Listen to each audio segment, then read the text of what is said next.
Yo, yo, yo, yo, yo, yo, yo, yo, yo, yo. It's your boy, the insurance junkie, your fiduciary fella, the all-star advisor, Alonzo Hall, your trusted social media insurance bro. Back again today to whap and tap on your head with some ADH wealth solutions. So today, as you see, the topic is Shannon Sharpe. Well, that's the title, not really the topic. The topic is going to be more generational wealth. I'm going to change some of the direction of my channel. I think I'm going to start focusing on gossip and bullshit because that's what brings in the numbers. Now, my perspective of gossip and bullshit is always going to be still from a financial sector. But people like Lead Attorney came up here to try and talk to a bunch of black men about child support, but he got 20,000 followers and 200,000 followers off of talking about BS. What's going on, Kay? Now, everyone, I dropped the link in the chat because I promise you, once I start getting into the content that I intend on getting into, you're going to want to talk. Before I get going, make sure you hit that like, drop a comment, subscribe, and hit that notification bell so you're made aware every time I release new content. And as always, share, share, share. Lastly, to contribute to channel growth or to schedule an appointment with a licensed financial professional, the links are in the description of this video. And give me 1 second. I need to sip on some of my, I'm drinking straight out the bottle. This is liquor. No, this is Welch's grape juice, sparkling.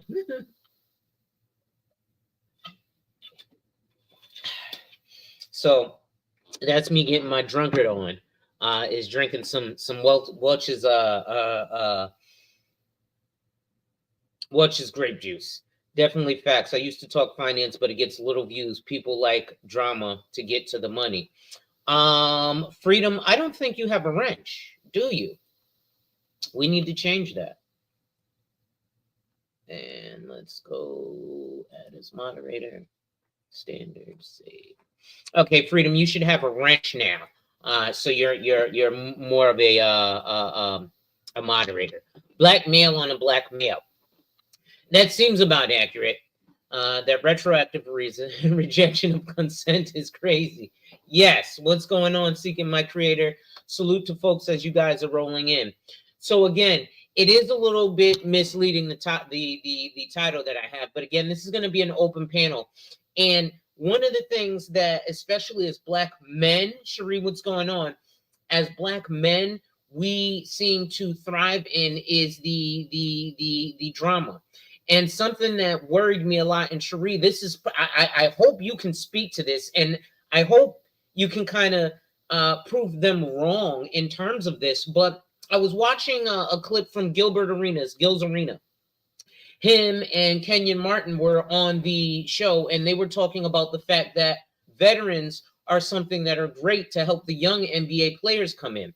And what ends up happening is he was like, you got to understand that some of us young NBA players, we need that veteran help because we come in and we don't even know what a mortgage is, right? So there are a bunch of black men who are getting multiples of millions of dollars who do not know what a mortgage is. I've had conversations where I've spoken to people and I've talked to them about mortgages, and they're like, man, you should do a course on this. And I realized that Cherie has a course, but Cherie's course is free. But I realized that a lot of people put together courses, and Kay, you have my course that, I teach you how to make $10,000 a month, and I charge you $9,999.97 a month. And you have to stay in the program for 3 months. And after 3 months of paying me $9,999.97, you too will learn how to make $10,000 a month. She says, wow. I never knew anyone who didn't know what a mortgage was. Yeah, it's insane. And I, Cherie, thought that was inaccurate as well. Until you said your fees are high, bro. Until I actually met people who actually felt that way. And it stunned the bejesus out of me. Now, I haven't really been paying attention to this whole Shannon Sharpe thing. I don't even know what's going on. I just woke up and I see everybody talk, Shannon Sharpe, Shannon Sharpe, Shannon Sharpe, Shannon Sharpe. Hey, Just Ask Shar, how's it going? So I'm thinking Shannon Sharpe got into something. He did something with some young girl. Somebody's coming after his money, blah, blah, blah, blah, blah. Let's look at some ways that people actually protect their pockets. Because this is one of the things, that we don't focus on. Cherie says, I'll take your course as long as I get the $9,999.97 coupon discount. Uh, is this the black? Yes, that's the black discount. You get the black discount of $9,999.97 for the course.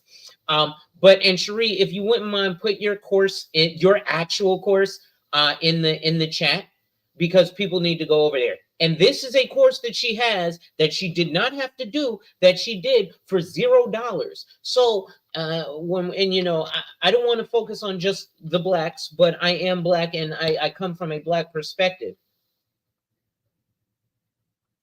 And so, I definitely want you guys to realize that there are black people in positions. So I don't understand why there's always this, they ain't gonna let you. The Phantom, they ain't gonna let you. They ain't gonna let you if you do that. We got to bug dance. Meanwhile, you got people like me. You've got people like Cherie. You've got people like Just Ask Sharpe. You've got people like Kay. You've got people like JT the Pocket Watcher. Right? And you folks aren't listening. Right? I was on this morning with the Underrated Darkness, and he was so pissed. He was like, because I was giving him a bunch of information. I was talking in regards to the tariffs and how that affects us, and how the insurance world and finance world is pulling wool over your guys' eyes. Perfect timing. I'm glad you're here, because I'm going to be talking about some of those tax shelters too that you were talking about, bro. So let's look at this. Right? We have Shannon Sharpe going through what he went through. But we have other famous people like O.J. Simpson who protected their money. Or let's look at Jim Harbaugh, right? Because Jim Harbaugh was an athlete, an athletic coach, right? How did he protect his money? Well, he protected his money by having his financial institute pay him a $5 million annual salary for 7 years, plus $2 million annually into his life insurance policy for that same 7 years. So $14 million just to his life insurance policy. Now, you don't think Michigan University said, well, we're going to pay $14 million into a life insurance policy so you can die and leave your family a bunch of money. No, that's not why they would do that. And in fact, we're going to do something a little unorthodox today.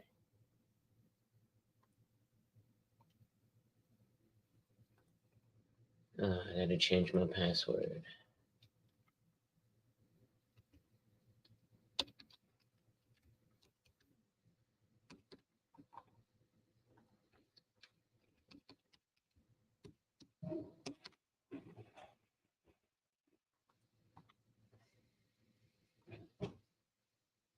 Okay.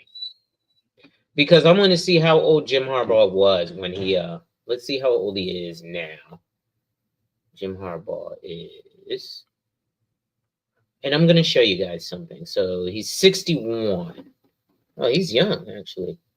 So 61, 2016, right? So that's 9 years. So he would have been 49. 10 years, he would have been 51. So he'd have been 52 at the time he purchased this policy.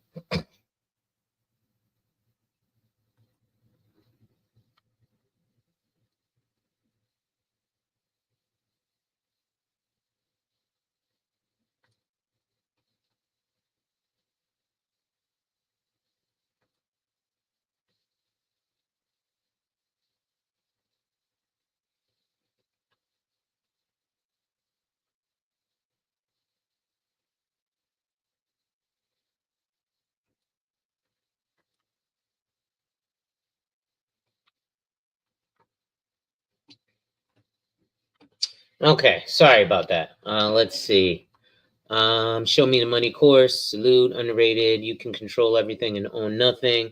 That's what the wealthy do. We're going to get into that, Sheree, because I need a mortgage professional and I want to educate you on collateral assignments so that we can add to. You already sent me referrals, and thank you, by the way.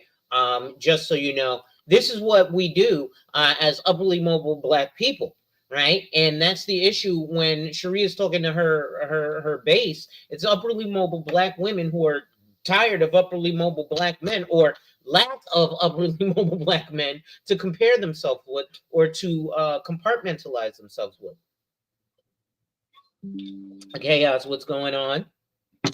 I would like to hear your perspectives on the tariffs. Just my opinion, it doesn't really affect the average person. We will not see a Great Depression, or we will bounce back in a few years. Hannibal, you're not inaccurate. You're actually right. The tariffs really won't affect the general people until the big people start getting affected, and they do what's called the trickle down effect. But before I get into that, I want to show you guys this Jim Harbaugh thing. So let me just share my screen. Entire screen really quick, just so it's easy to flip over. So you guys see this. First, I want you guys to see Jim Harbaugh. So Jim Harbaugh is age 63 currently. So 9 years ago, he would have been 52.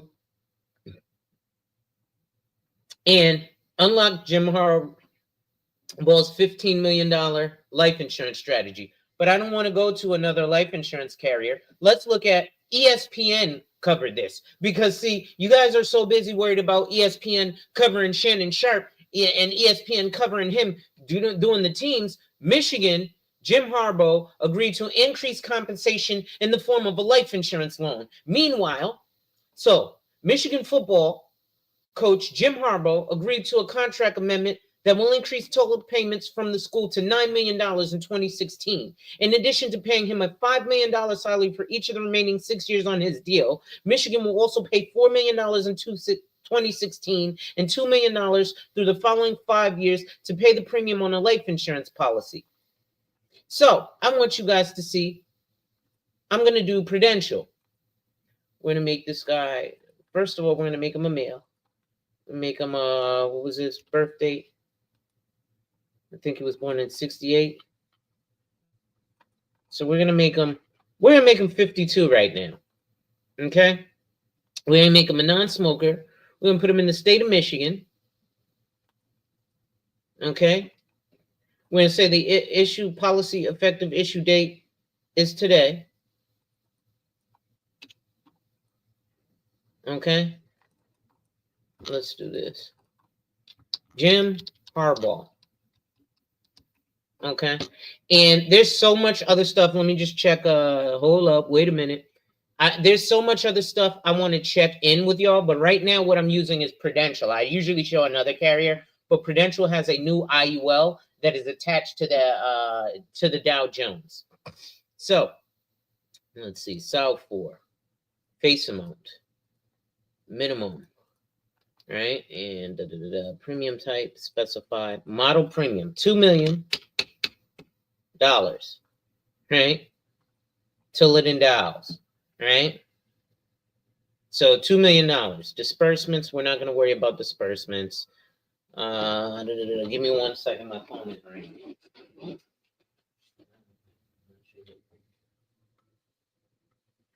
is Alonzo speaking. How can I help you? Hello? Hello? Okay, well, somebody called and hung up.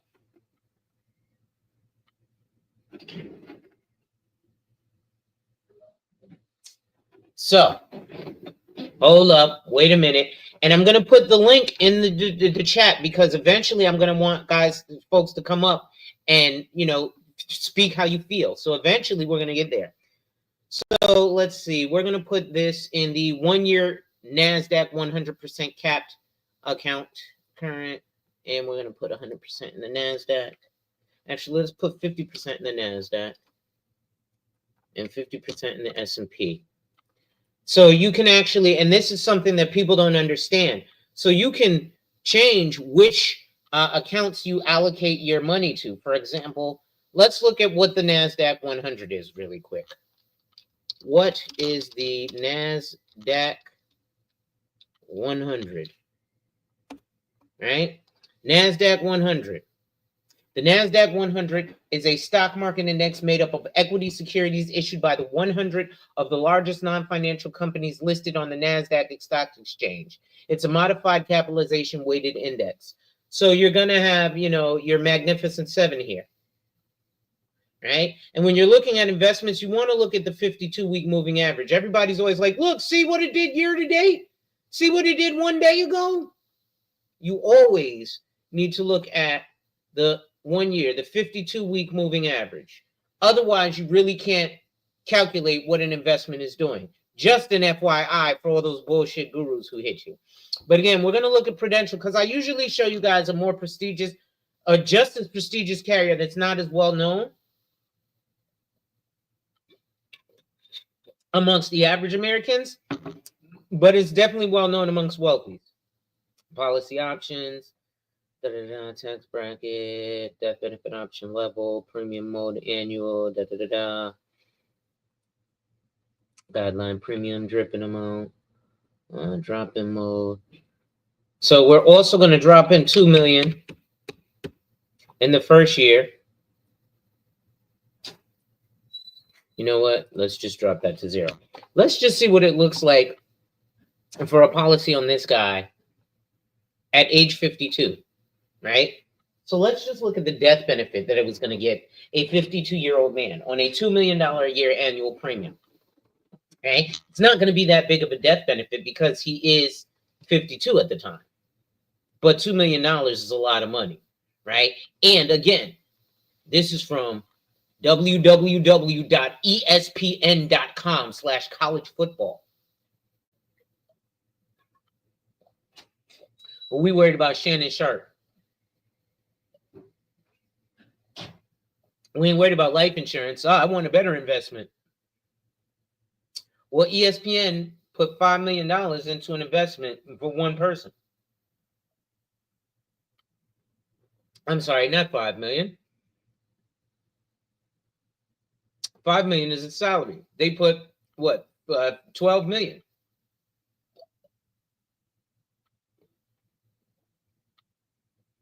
So as long as the insurance policy stays active, Harbaugh does not need to repay the loan until he dies. At that time, the university can recoup its original investment, and the rest of the insurance payout would go to whomever Harbaugh chooses as his beneficiaries. The deal ensures that Harbaugh, should he die, while Michigan is paying for the policy, will get no less than 150% of the premium that has been paid, increasing the payout by $6 million in 2016 and $3 million each successive year. We know he's no longer working for Michigan, but it's a whole life policy, so he still has it. The 150% clause protects the university as well. Harbaugh is allowed to borrow against the policy while he's living, but it has to keep at least 150% of the premium value untouched, which gives the school a cushion to make sure it gets an investment back. Harbaugh's original 7-year contract with the school allowed for parties to sit down and discuss additional compensation after the coach finished his first season with the Wolverines. Those discussions started under interim athletic director Jim Hackett in December. The former CEO of Steelcase Furniture laid the groundwork for this deal. New athletic director Wardy Manuel said in March that the amendment to Harbaugh's contract was nearing completion.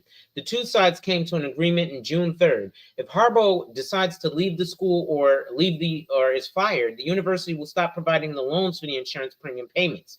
If the insurance premium is canceled for any reason, at that point, Harbaugh would need to pay back the money Michigan loaned him. Harbaugh's contract and this amendment are both set to expire in December 2021. There is a clause in this deal that allows the two sides to renegotiate after his 5th season in order to make sure that Harbaugh still meets his market value.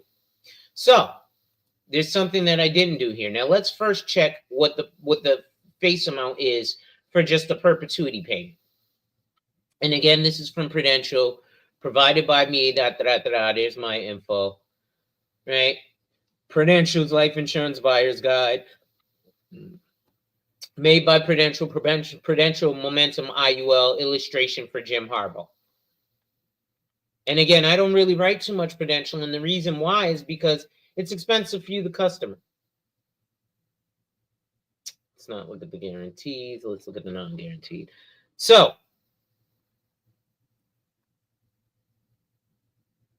Let's look at the non-guaranteed results based on additional interest rates and the initial non-guaranteed. Non-guaranteed means what's actually happening. See, people like to dispute and talk negative about IULs, but they don't actually list things like the IRR, the internal rate of return. Year one, you're getting a 6.2% rate of return. Your tax equivalent is an 8.7% rate of return. Your death benefit is a 6.3% rate of return. And your tax equivalent internal rate of return on the death benefit is 8.76%. So off of that $2 million that they put in, his surrender value, should he cancel the policy, or I'm sorry, his death benefit, should he cancel the policy, is a $729 million death benefit. Did y'all hear that? $729 million death benefit, right? But maybe this isn't large enough. They put in $2 million. His death benefit is $729 million. Because of the way the policy is set up, in year one, if he cancels the policy, they get $721 million, but they only put in $2 million. Oh, I'm sorry. That's policy year 51. I apologize. I went way too far on that. Okay, that's better. Okay, so he puts in $2 million year one. The death benefit is a $3.5 million death benefit. So the first years, you see here, your surrender value is a negative 7%. Your tax is a negative 7%. But again, your death benefit is a 77% return, and your tax equivalent death benefit is a 107% return. Now, as time goes, again, remember, they only paid this policy for 7 years. So we're going to show you what this looks like when they're only paying it for 7 years. If you'll notice every year, why does the death benefit keep going up? First year was 3 million. Second year is 7 million. Third year it's 10 million. Fourth year it's 14 million. Fifth year it's 18 million. Sixth year it's 22 million. Seventh year it's 27 million. Eighth year it's 31 million. Ninth year it's 35 million. And 10th year, which is about now, because remember, he got this policy in 2016. He's got a $40 million death benefit. But they paid 4, 6, 8, 10, 12, 14, 16 million. Well, apparently they only paid 14 million. So I'm going to say 2, 4, 6, 8, 10, 12, 14 million dollars is what they paid into the policy. And I'm going to show you guys that as well. We're going to edit this some. So I forgot how to manipulate this software. It's annoying. So 12 years. So 52, we want to do, let's do 62. Okay, and now we're going to calculate. Because we're going to pay premium for only a certain amount of years. Now remember, I showed you guys this one. This is paying in perpetuity. We don't want to see paying in perpetuity. Because again, I don't think anybody should pay for life insurance for their whole life. Sheed, what's good? Says, I like how you played on the title. Yeah, listen, straight to ESPN. Straight to ESPN, right? But forget about Jim Harbaugh, or forget about Shannon Sharpe. Let's look at Jim Harbaugh, right? Shannon Sharpe got his stuff going on, but trust me, his money is protected. So let's look here. Now remember, let's look at the premium now. Let's make sure I did this right, because I don't use this software often.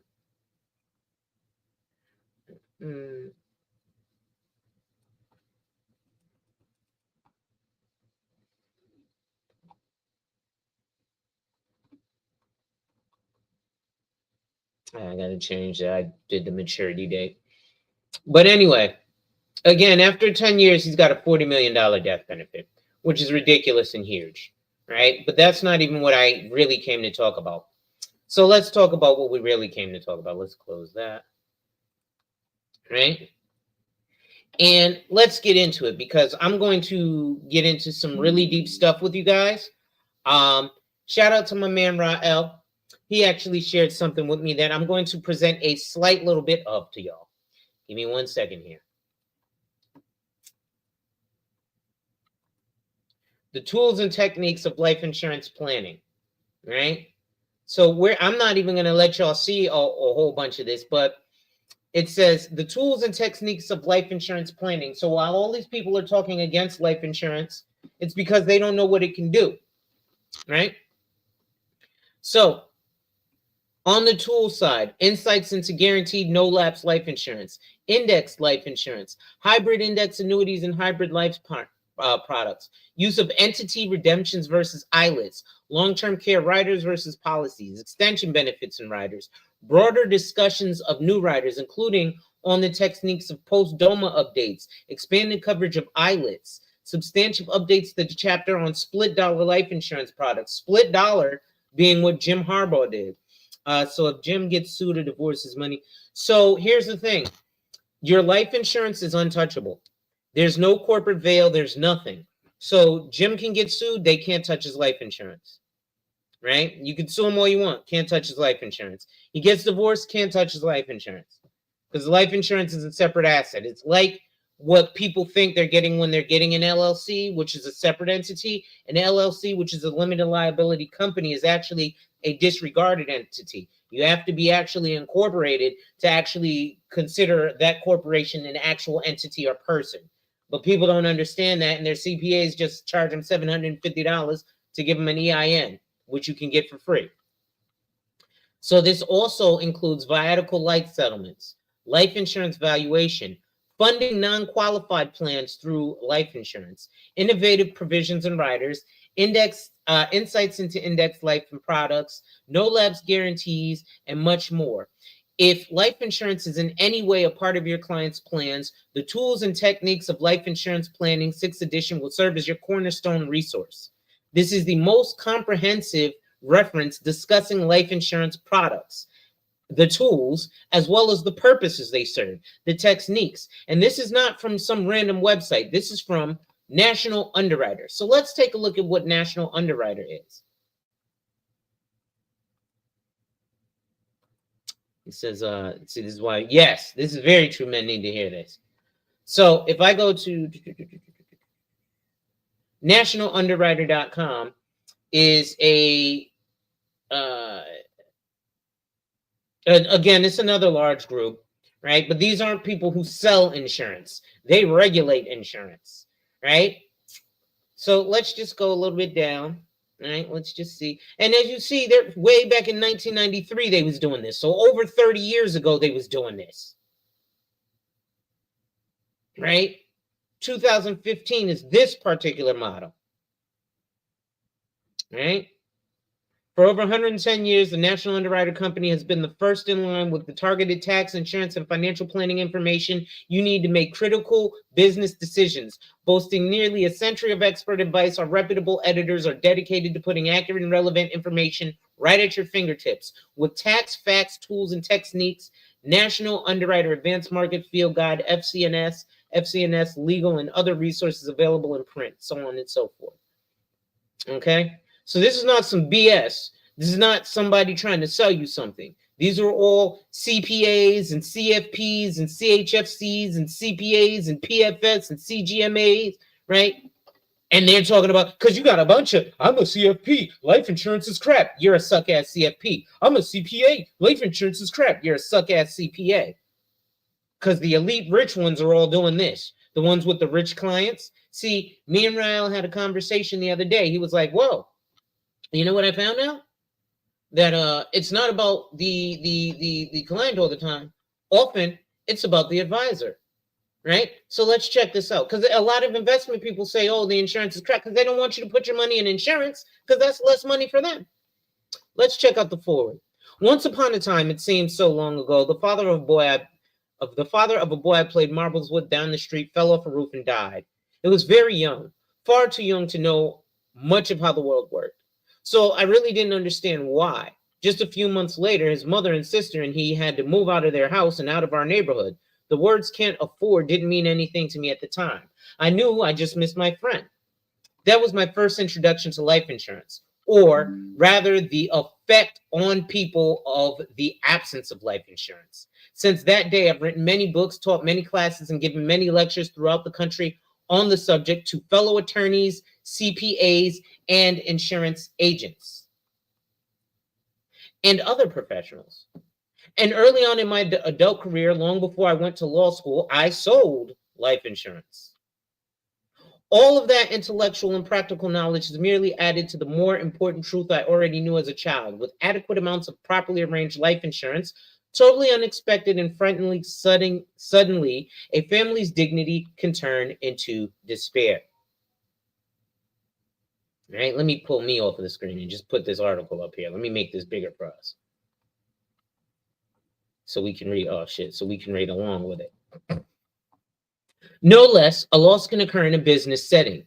The day an owner or key employee dies because of inadequate amounts of capital and income that could have been provided with life insurance, the business often dies with that person. And the financial security of not only the owner's family, but also the employees of the business is in great jeopardy, if not totally lost. Ladies and gentlemen, do you know how many business owners I speak to on a day-to-day basis?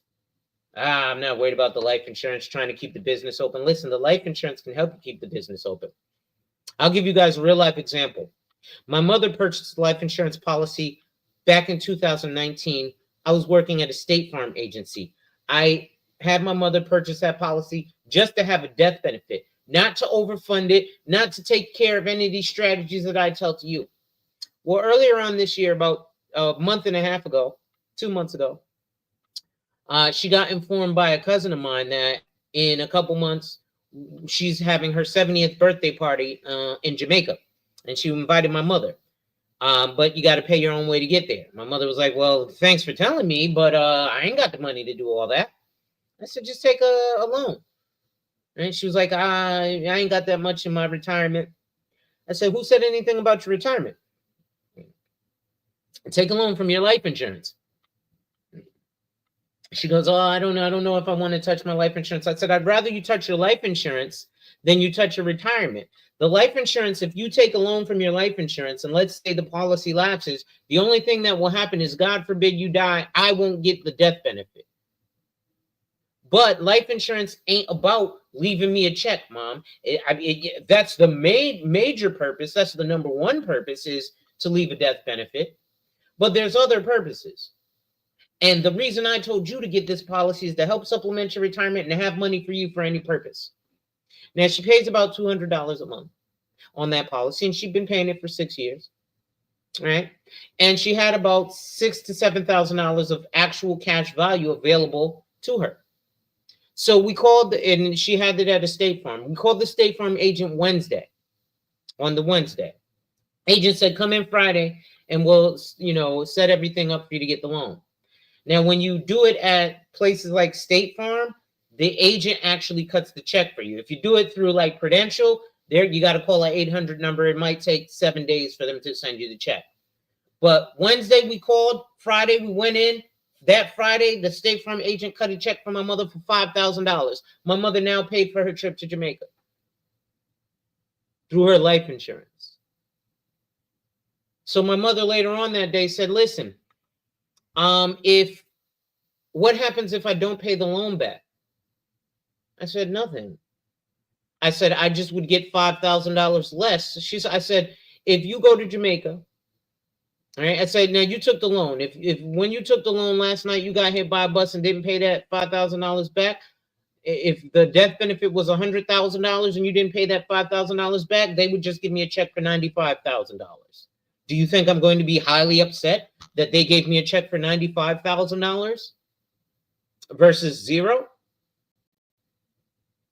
Yeah, I'll take that $95,000, Mom. Thank you. Right? So there's nothing that would happen for her taking it from her life insurance. Now, on the flip side, had she taken that loan from her 401k or her retirement account, number one, it's $5,000 less that's earning interest. She has to pay it back within 5 years or else it becomes considered income. And God forbid she took that loan and got hit by a bus that night, it's $5,000 less than what was in the retirement account. Let's say there's $100,000 in the retirement account. Hopefully, she set me as the beneficiary. Then they have to liquidate the retirement account, pay state and income taxes on it, and then I have to pay inheritance tax on it. and then I would get whatever's left. Right? But we're not even talking about dying. We're talking about living. So let's continue. Right? So, the brilliant Bob Doyle and I wrote the first edition to this book many years ago. We've expanded and deepened it significantly over the years. And now we've added Keith Buck, a consummate insurance professional. You know what I forgot to do? I forgot to do this. I forgot to put my banner across. Yeah, support the stream, y'all. Let me continue here. With impressive real-world credentials to help us update the tools and techniques of life insurance planning, in this book, you'll find voluminous facts, valuable information, and the benefit of our years of experience that will help you learn how life insurance works, how to best use it and arrange it, and its legal, tax, and economic aspects. You'll also find, from time to time, our opinion on certain ways life insurance should or should not be used. You'll have to add the ethics. You'll have to take the wealth of knowledge in this book and match the products with the problems to be solved. You'll have to consider the viable alternatives and or supplements to life insurance and their pros and cons. You'll have to apply what you've learned as objectively and honestly, openly, and as clearly as possible.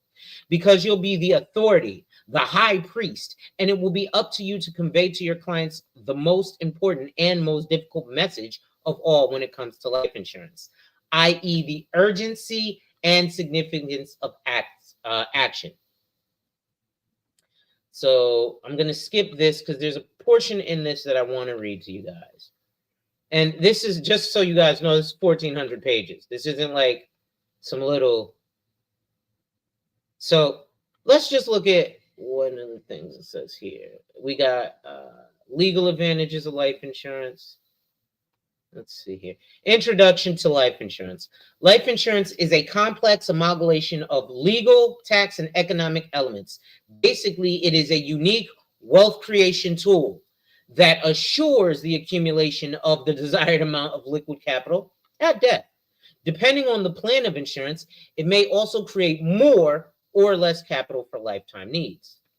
Through its unique capital creation feature and tax advantages, life insurance can help people solve a host of personal and business problems. However, insurers offer a wide variety of life insurance policies that are suited to a broad host of financial planning problems. Once an insurance advisor identifies a client's, and so just so you know, these guys are in here, they're attorneys too. So when you hear all these bullshit investment people talk, and I just realized I'm not even sharing the screen. But when you hear these bullshit investment people talk about, oh, you don't have your investment license, you can't call yourself an advisor. What does it say in black and white? Insurance advisor. We can call ourselves financial advisors. Right? So this will teach you how to match the product with the problem. Principal uses of life insurance. Broadly stated, life insurance is indicated only when there is a need. The following is a checklist of common estate building and estate conservation needs that life insurance can satisfy. Provide for income needs for surviving independence. Pay federal and state death taxes and other estate. Pay debts. Provide education. Shift wealth from one generation to another in the most cost-effective manner. Meet special financial demands of physically or mentally handicapped people. Benefited charity. Relieve survivors of financial management burdens by providing an inexhaustible lifetime annuity. Create an instant estate. The following is a checklist of business insurance needs that life insurance can satisfy. Fund a buy-sell agreement. Finance non-qualified deferred compensation arrangements. Finance death benefit only plans. Provide a basic level of financial security for all employees. Recruit, retain, retire, and reward employees. The operative word is need. Advantages. Life insurance provides a guaranteed large amounts of cash payable immediately at death. Life insurance proceeds are not part of the probate estate. So again, I think Hannibal asked that question. Hey, what happens if they sue him or something? Nothing, because it's not part of his estate. There will be no public record of the death benefit amount or who it is payable to. Life insurance generally have some protection against creditors of both the policy owner and the beneficiary. The amount of protection varies from state to state. So that clearly answers your question, right? Hannibal, They have some protection against, right? Life insurance cash values provide instant availability to cash through policy loans, right? The death benefit proceeds from a life insurance policy are generally not facing taxes. The increases from cash value of a life insurance policy enjoy tax deferral. Life insurance proceeds are often exempt from state inheritance taxes. Despite some highly publicized life insurance insolvency, life insurance industry remains unparalleled in saving among the financial intermediaries such as savings and loan, banking, and mutual fund industries. It is commonly noted that not a single dollar death benefit claim has been lost or denied because a life insurance company insolvency or failure. FYI, life insurance has been paying dividends for longer than, hey, what's going on, wellness? Life insurance has been paying dividends for longer than the longest dividend paying stock in America. The longest dividend paying stock in America is ExxonMobil. And we're not just going to take my word for it. We're going to go to Google. What is the longest paying dividend stock in history, all right? Oh, now it's Coca-Cola. It's supposed to be ExxonMobil. 100 years, 61-year streak.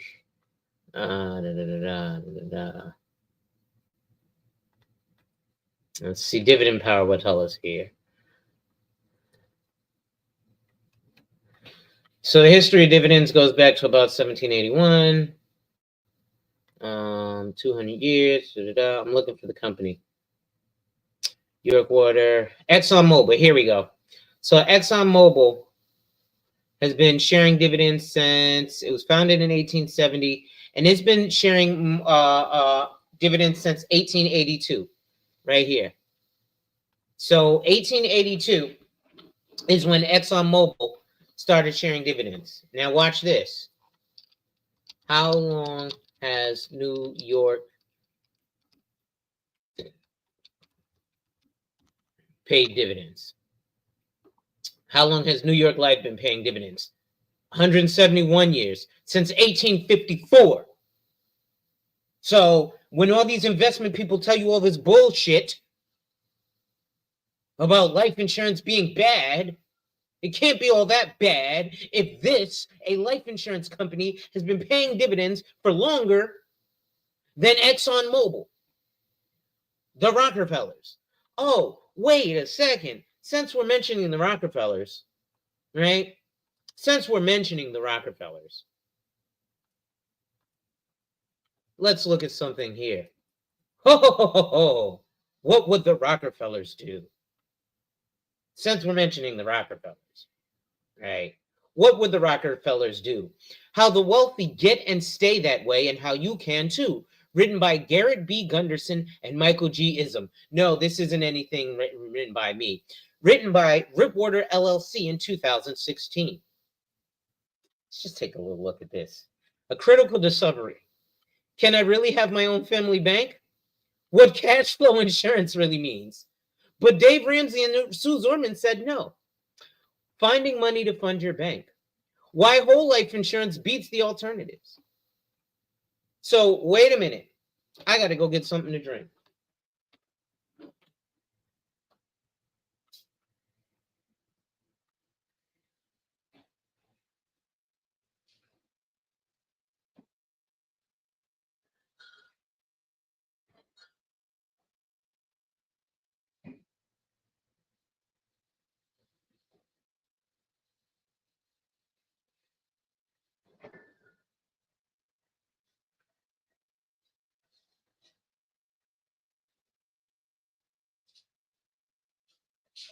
So, what would the Rockefellers do? Right? What would the Rockefellers do? Because everybody wants to be the Rockefellers. Well, I just showed you the Rockefellers. I just showed you the Rockefellers affiliated with the most dividend-paying stock, which was ExxonMobil. Right?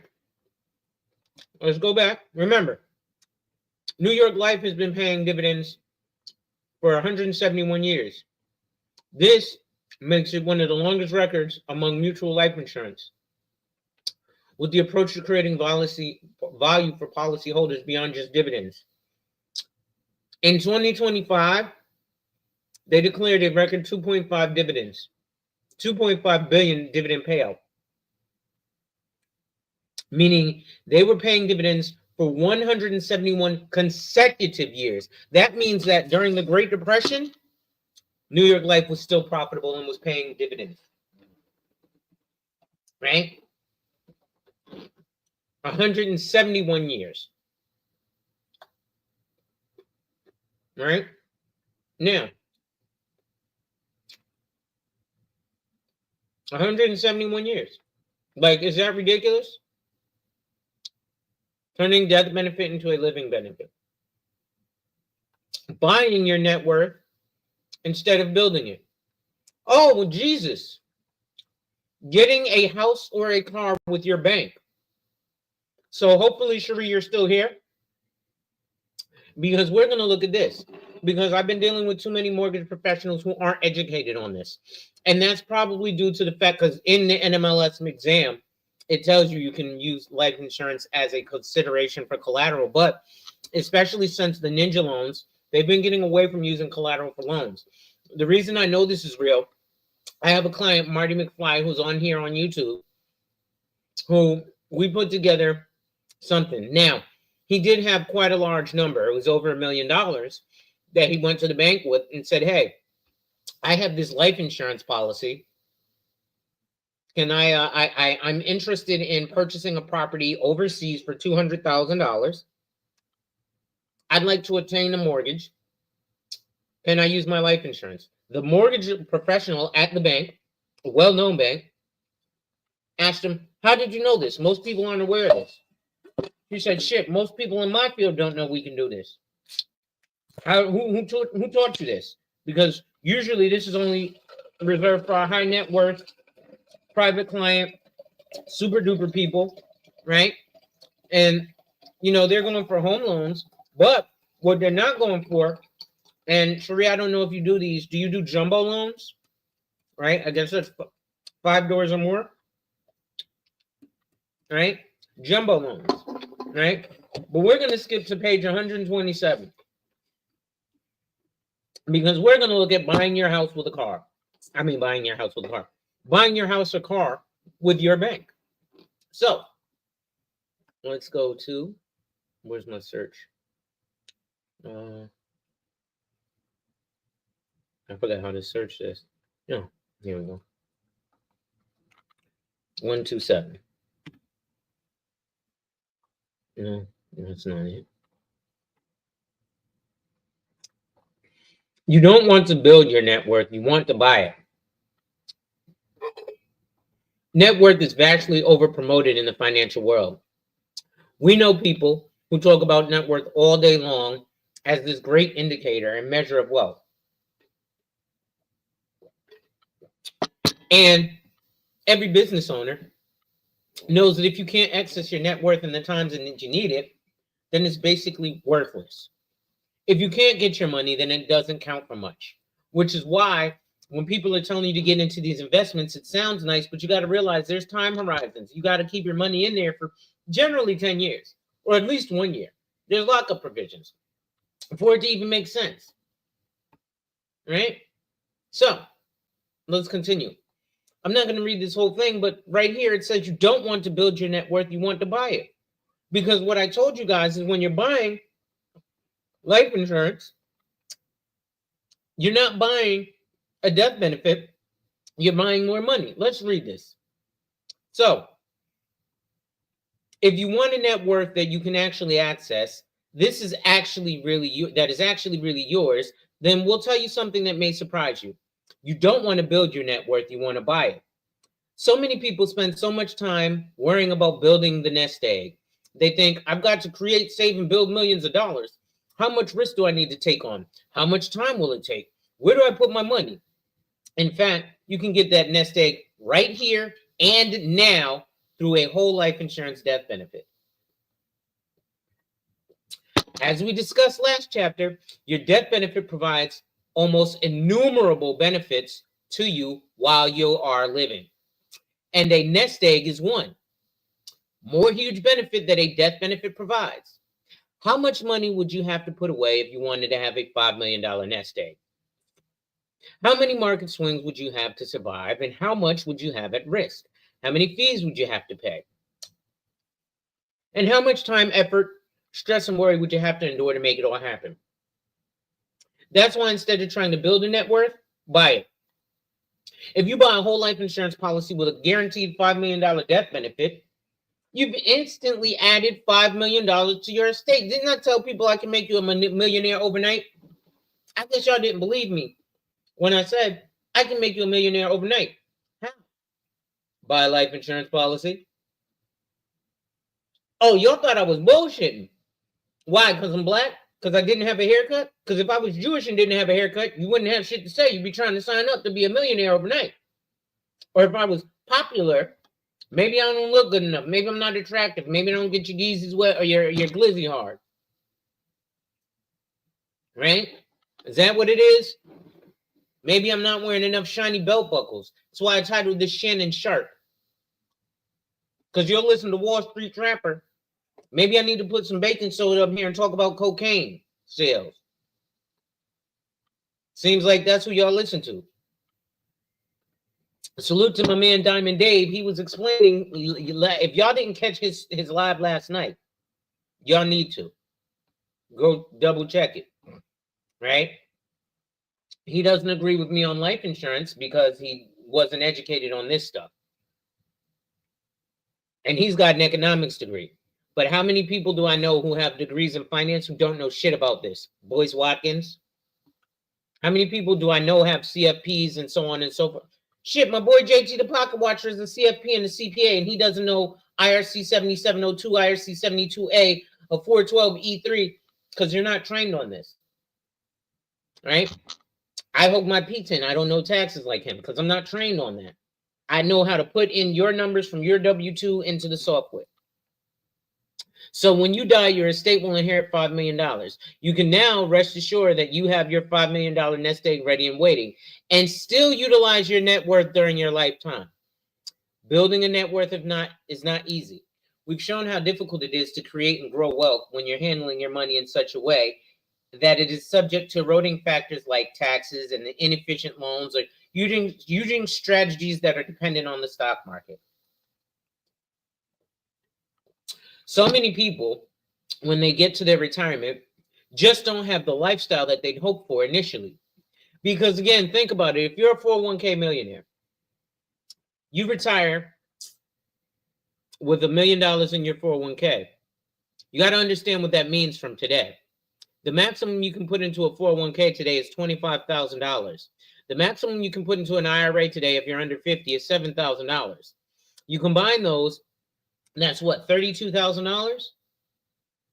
So if you're able today to put $32,000 a year away, it's safe to say in 30 years, it's safe to say that today you're living higher than a $32,000 annual lifestyle. Why? Because you have enough salary to comfortably put away $32,000 and still live comfortably. So now 30 years from now, because your experts, your financial gurus, your CFPs, your CFAs, your Dave Ramsey, your Sue Zorman, your investment guys, your Wall Street guys, 4% safe withdrawal rate. You can take out $40,000 a year from this $1 million 401k and not run out of money. Number one, they didn't mention taxes. So you're charged twice on taxes on a tax-deferred product like a 401k. What does that mean? I didn't pay any taxes back in 2025. It's 2055. The tax rate has gone up because we're at a $50 trillion national deficit. So income tax is now 75%. Oh, well, back in 2025, I could have paid 37% income tax, but I wanted a tax break. So I pushed it off until 2055. In 2055, they tax you 70% on every dollar that you earn. And hey, I happen to be 70 years old and can't go back to work anymore. So I have no choice but to receive this money, and they're going to tax me 70 cents on every dollar. Oh, wait, you also have capital gains tax. So all that stuff that you earn, capital gains tax today in 2025 is 20%. Who knows what it'll be in 2050? So 2050, let's just say it's 30%. So now I'm getting taxed 30% on what I've earned, on the accumulation that I've earned off of the money I put away. Let's say I put away $500,000, right? Over the course of 30 years for retirement. Paid $0 in taxes on it.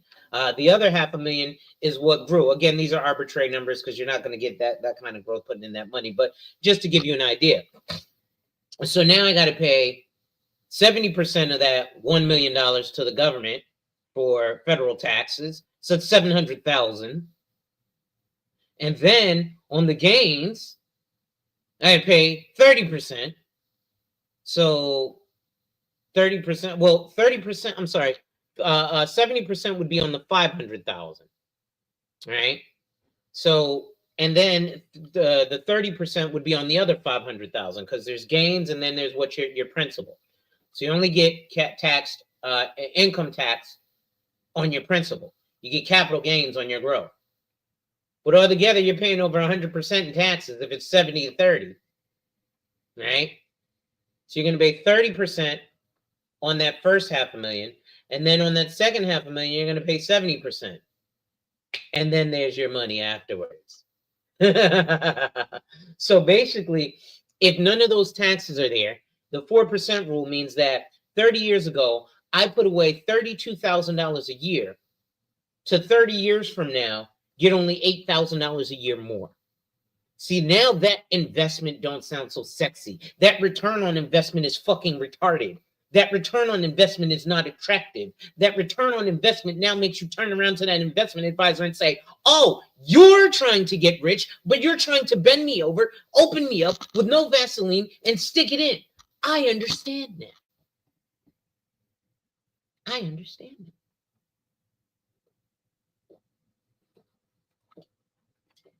So you're not going to live that lifestyle that you thought you would be living when you're that old. Between all the moving targets of interest rates, taxes, inflation, the markets, it can be almost impossible to navigate and predict what your net worth will be when you retire. But there's one thing that is certain and predictable: death. By purchasing a death benefit through whole life insurance, you have a future sum of money that is contractually guaranteed. Contractually guaranteed. You don't get any guarantees from investing from day one. If you put a deposit down right now, you would know that you controlled $1 million or $2 million or $5 million death benefit. And you would know that money would be there in the future. Now, most people think of that money only as what is going to be left behind to someone else when you pass away. But we hope that by this point, we've shown that a death benefit can be much greater than that. Right?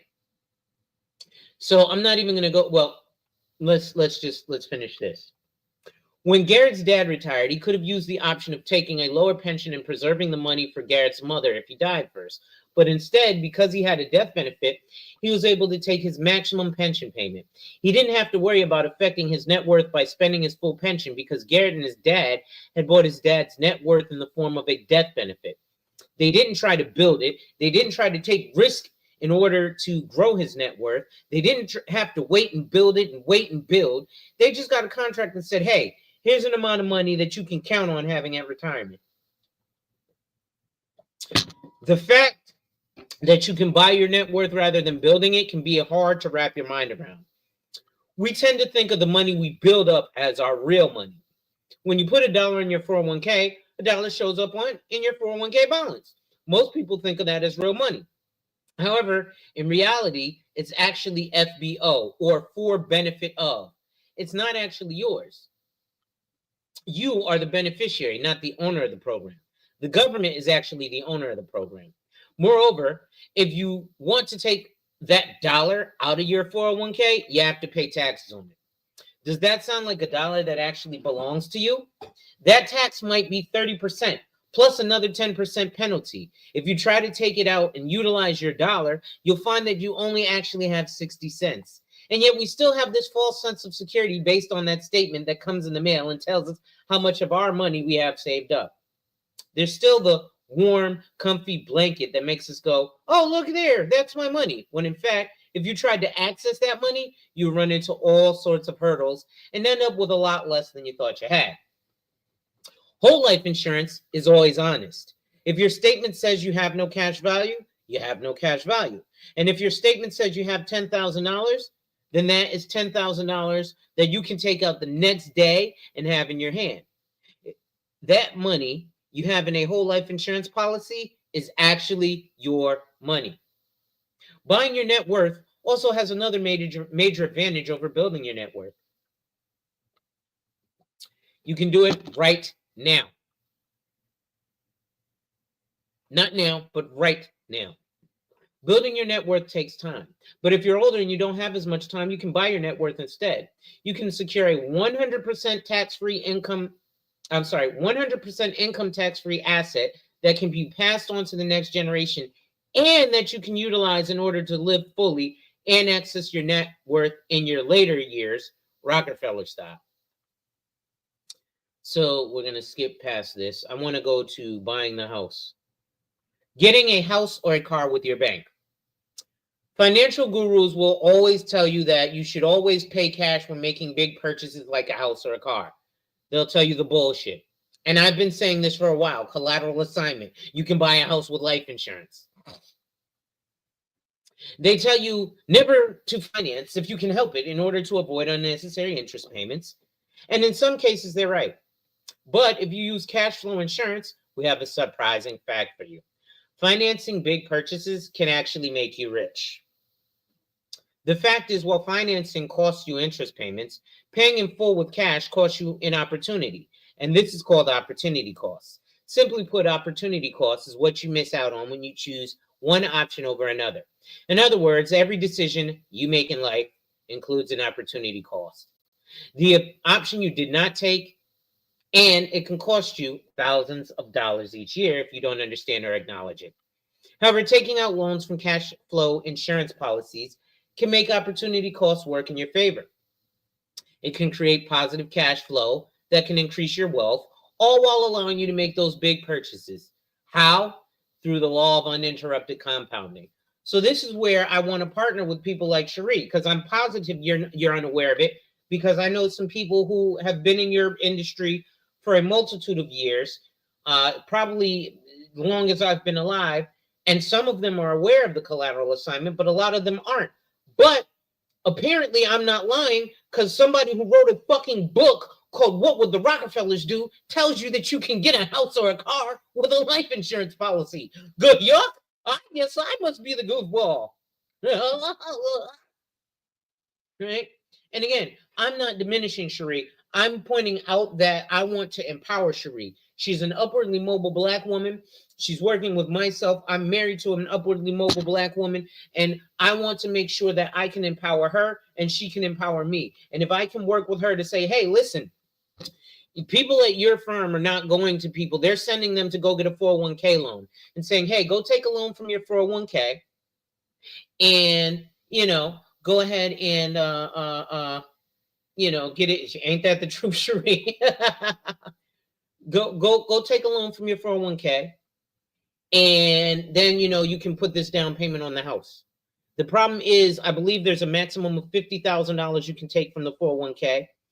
It has to be for a first-time purchase. You have to pay that loan back within 5 years, because if you don't pay that 401k loan back within 5 years, it's considered regular, or it would be considered income, and then you have to pay income tax on it. Most Americans do not pay that back. That's not Sharpe's problem, and that's not the real estate agent's problem. Their problem is to get you the mortgage. Now, me, an insurance agent, when I give you an insurance policy, I have to make sure that you pay your policy for 13 months. Your mortgage broker, if you get the mortgage and then the following month go belly up, I don't think anything happens to them. Correct me if I'm wrong, Sharpe. Your real estate agent, you buy the house, once that money's paid, they've made their commission. If you go belly up on the house, ain't nothing wrong with them. Your life insurance agent, if you buy a life insurance policy from me today, April 22nd, 2025, I'm stuck with you till at least April 23rd, 2026. Actually, May 23rd, 2026, because I have to make sure you pay your premium for 13 months. Yeah, if you get foreclosed on, the realtor still keeps their money, right? So I'm not saying that these realtors don't care. They don't know. And the reason I know they don't know is because I can guarantee you there are a lot of insurance agents who are unaware of this. I promise you, right? So let's just continue to look, right? So opportunity cost, cash flow, the compounding. So compounding is the strategy of putting your money in an investment that pays interest and then taking the interest you've earned at the end of the year and reinvesting it with your original stake so that your interest continues to earn a return, as does your principal. As this process is repeated year after year, your earnings snowball and your wealth grows. As you can imagine, the longer you allow your money to compound uninterrupted, the more it grows. And if you allow it to compound interrupted over many years, the key to successful compounding, it can produce a fortune. Excuse me. For example, if you have 100,000, if you have $10,000 in an investment that is growing at 10% interest over the first 40 years, it'll grow to $452,593. Not bad, but not amazing. But then with compounding, putting the interest back into the investment, something happens. By year 50, you'll have $1 million. By year 60, you'll have more than 3 million. Here's the catch. This amazing growth can only happen if the compounding process is uninterrupted. So this is what you don't get when you borrow from your 401k. The compounding is not interrupted because there's something called arbitrage in life insurance. So what happens is this: if you have a brokerage account, which again, many other professionals will tell you, borrow from your brokerage account, borrow from your 401k. Let's just use round figures. You have $100,000 from your brokerage account or your 401k. Let's just use 401k. You borrow $50,000 of that $100,000 to purchase a property. Great idea. That's what they tell you. We're not even going to talk about paying back the loan. Let's just talk about the interest term. So now, normally you are earning that interest. Let's say it's 10%. You're earning that 10% interest off of $100,000. So every year you would get $10,000 in interest.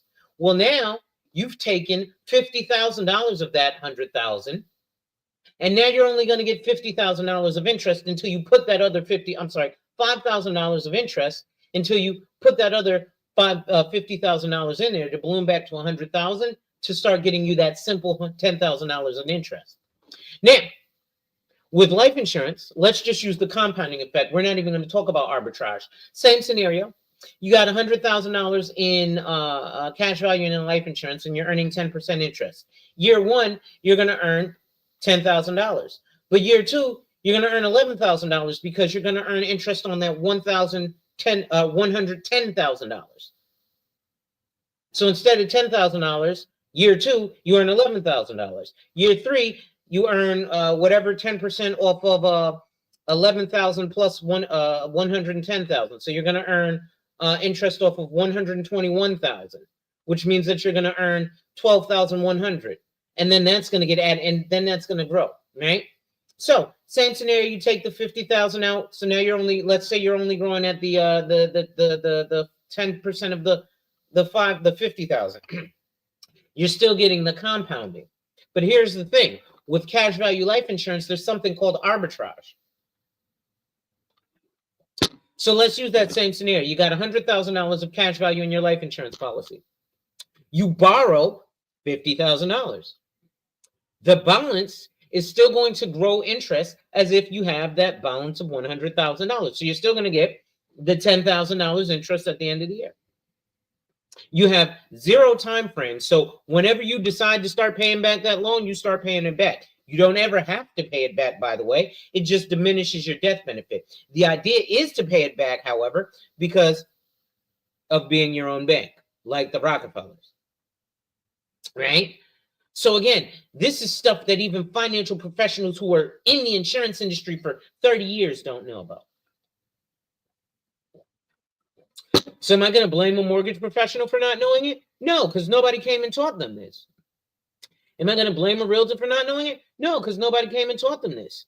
What do they teach you at the banks? All the banks just tell you to go to your 401k. Everybody in the industry just tells you to go to your 401k. Dave Ramsey, Sue Zorman, Primerica, this CPA, this CFP, right? These guys with all these credentials. Here's what's funny. If you have these investment credentials, you should probably be getting taken less serious. It's just that it's the emotion behind investments that people get, like they think it's prestigious.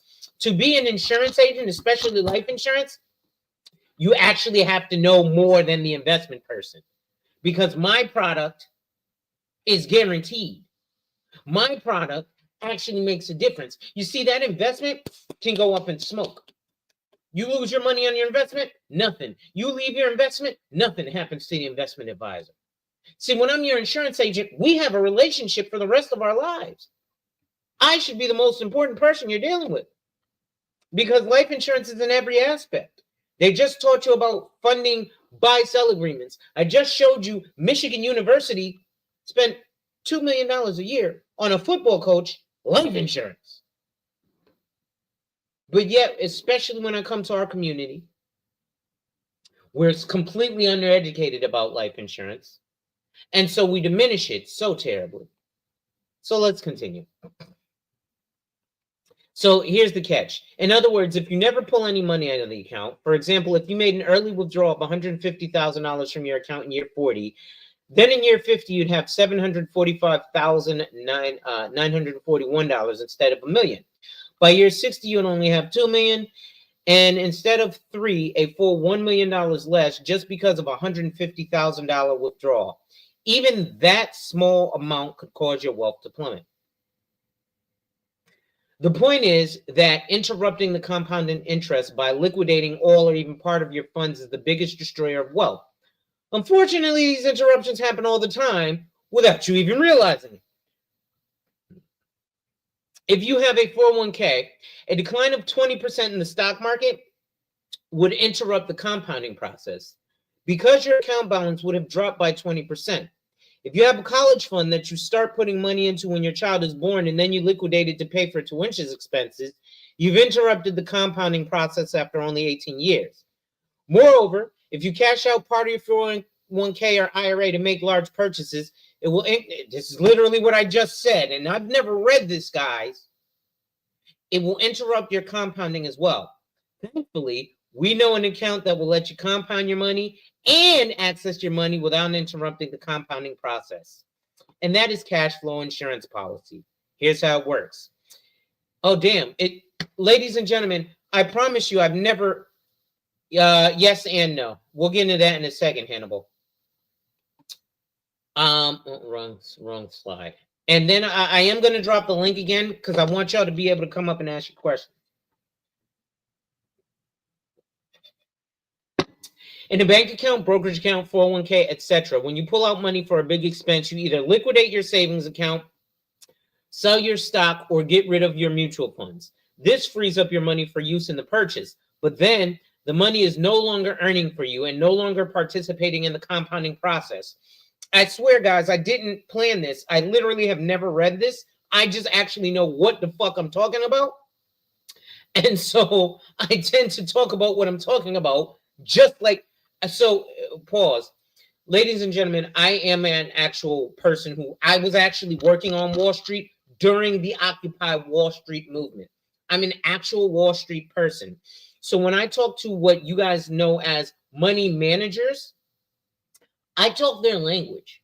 And when I've talked to some of these money managers, which is why I decided to show you guys another carrier, because one of the carriers that I have, most regular people, wealthy people, are very familiar with Emeritus, because that's where they're at. You have a different type of thing working with the railroad, Hannibal. That's like working for the state. When you're working for municipalities, things are a little bit different than the general public. But a lot of these things, again, I know what I'm talking about, and I know it's weird. It's weird for me, because I'm looking at all these prestigious people, but I was really on Wall Street. And when you're really on Wall Street, you really talk to many managers. They all talk to me like, bro, you're not securities licensed? No. Is it, bro, you know more about this than I do, because I sell life insurance.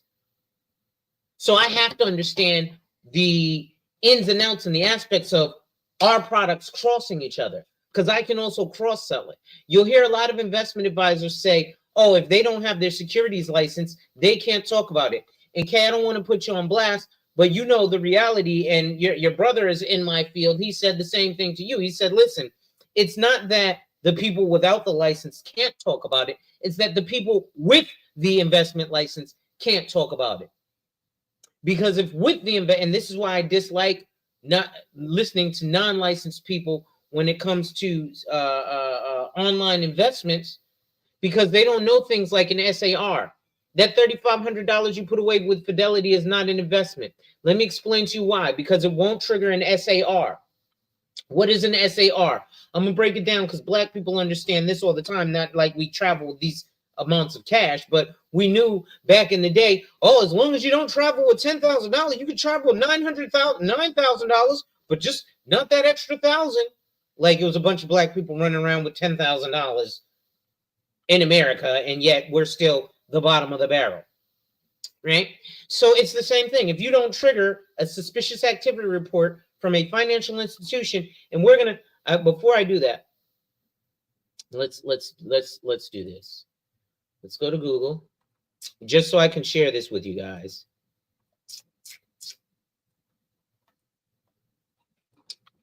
What is a suspicious? What is an SAR? What is an SAR in finance? Suspicious activity report or stock appreciation. Let's see. So a suspicious, and this is from FinCEN.gov, Financial Industry Crime Enforcement Network. Guidance on preparing a complete and suspicious activity report. So unless you're getting this triggered, meaning that you're spending at least $10,000 or more in aggregate in 12 months with a financial institution, you're unable to invest. Why? Because the federal government will not be, the IRS will not be made aware that you're making investments, and that they may need to look into how you're getting that money and taxing it. So do you think the federal government is going to bend over and put itself? No. So again, a lot of this investment talk you're getting is just so you feel good and you give the person who's scamming you money. Because you can't trigger an SAR as an average American. To be honest, the absolute minimum is generally $25,000. And to be honest, that's just putting the money in, not working with a financial advisor.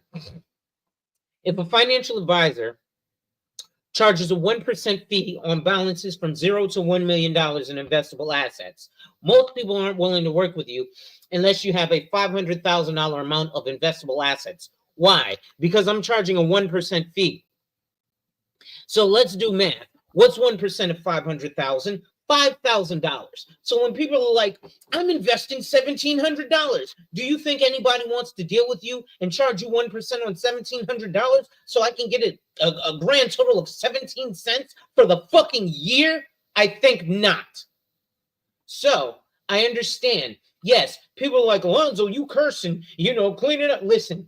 Is my appearance or me dropping an F-bomb worse? Or is the fact that you guys are offended by me saying fuck or not having a haircut, and then the conditions that you actually leave your family with worse? I'd say I'd rather hear somebody say fuck, but have my family in a better condition, or somebody who doesn't have the most pristine haircut give me the information that's actually going to make my family have a better condition than be like, oh, you said fuck and you don't have a haircut, I can't listen to you, and now my family, oh shit, we ain't got shit, I gotta borrow from my 401k to pay for my grandmother's funeral.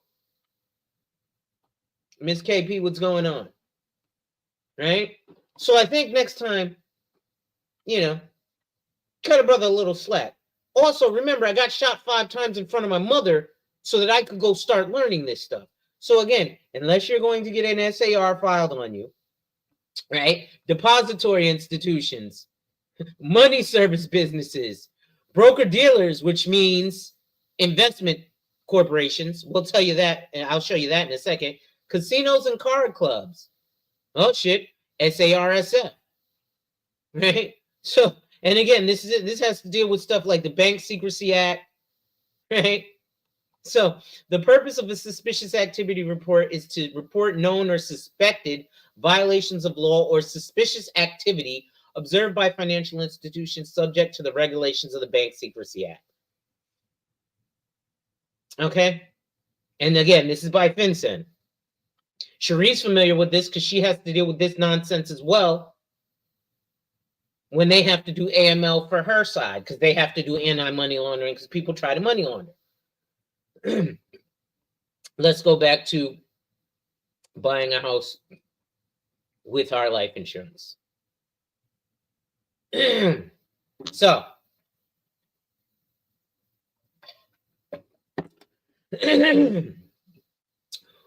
let's look at this. So, however, when you pay for those same purchases using your cash flow insurance policy, the compounding process is not interrupted. Why? Because when you take out a loan from your cash flow insurance policy, you're not actually taking money out from the policy. You're borrowing against the policy. Remember, Black folks, we always get taught, borrow from your policy. You know, I heard that whole life you could borrow from it. That means you have to have something there to borrow from, right? If you go to your best friend and say, hey, can I borrow $50 from you? If he ain't got $50, how you gonna borrow $50 from him? But now if you go to your best friend and say, hey, listen, let's go to the bank and let's bring this pair of clippers. Hey, can I give you this pair of clippers for the value of $50? And you say, okay, I'll hold on to these clippers. I'm sure they're worth more than $50, but I'll give you the $50 for them. You go, you say, okay, well, while I'm at it, listen, what I'm going to do is I still need these clippers because I need it to pay rent for the chair. Once I get the chair, I'm going to cut 10 heads. I'll have your $50 back in a week. Boom, boom, boom. Okay, hey, listen, if you don't pay my $50 back in a week, you asked out, I'm coming to take them clippers. Same thing with the life insurance. There's ways around it with the cash flow life insurance. Right? But you're buying against something, not from. The insurance company with whom you hold your life insurance policy will lend you the money up to the amount you've saved in your policy, knowing that even if you don't pay it back, they can just deduct it from your death benefit when you die. Because you're borrowing against your policy and not from it, the actual cash in your policy is not touched. No money is removed from your account. Therefore, the money in your account can continue to compound and grow completely uninterrupted. Then when you've paid the loan back in 5 or 10 or however many years, with interest paid to yourself, as we've discussed, you are paying back into the cash value that is exponentially higher than when you took out the loan. This may still sound a little out there, so let's take a look at a specific example. Buying a car. Let's compare 3 different ways to buy a car and see what happens over a 20-year span if you buy a new car every 5 years. 1, buying a car with credit. 2, buying a car with cash. And 3, buying a car borrowing against your cash flow insurance policy. Right? Like I said, after this, I got one more thing to read, but I'm going to let y'all up here too. So to make this comparison easy, let's say in all 3 of these cases, you're starting with $0 to put toward this purchase. Buying a car with credit is the most common purchasing strategy. Credit means borrowing someone else's money in order to get the car you want immediately. Then you pay off that loan. In this case, let's say you pay off the loan over the next 5 years. When buying with credit, the opportunity cost is the interest you pay on the loan. After 5 years, you've paid off the loan and it's time to buy a new car. However, when you factor in a 2.5% rate of inflation over those 5 years, you'll have to borrow a little more in order to buy the same quality car. This will repeat over 5 years, every 5 years over a 20-year span. If you wanted to buy the car with cash, the first thing you would have to do would be to save up for it. In our scenario, starting at 0, there would be no way for you to buy a car with cash today. In order to buy a $25,000 car within 5 years, you would need to save $413 a month. However, once that 2.5% inflation rate is calculated, in 5 years, that $25,000 cost will now cost $28,285. So in order to buy that car in 5 years, you either need to increase your savings to $468 a month or have your savings earn 2.5%. We know that's not happening.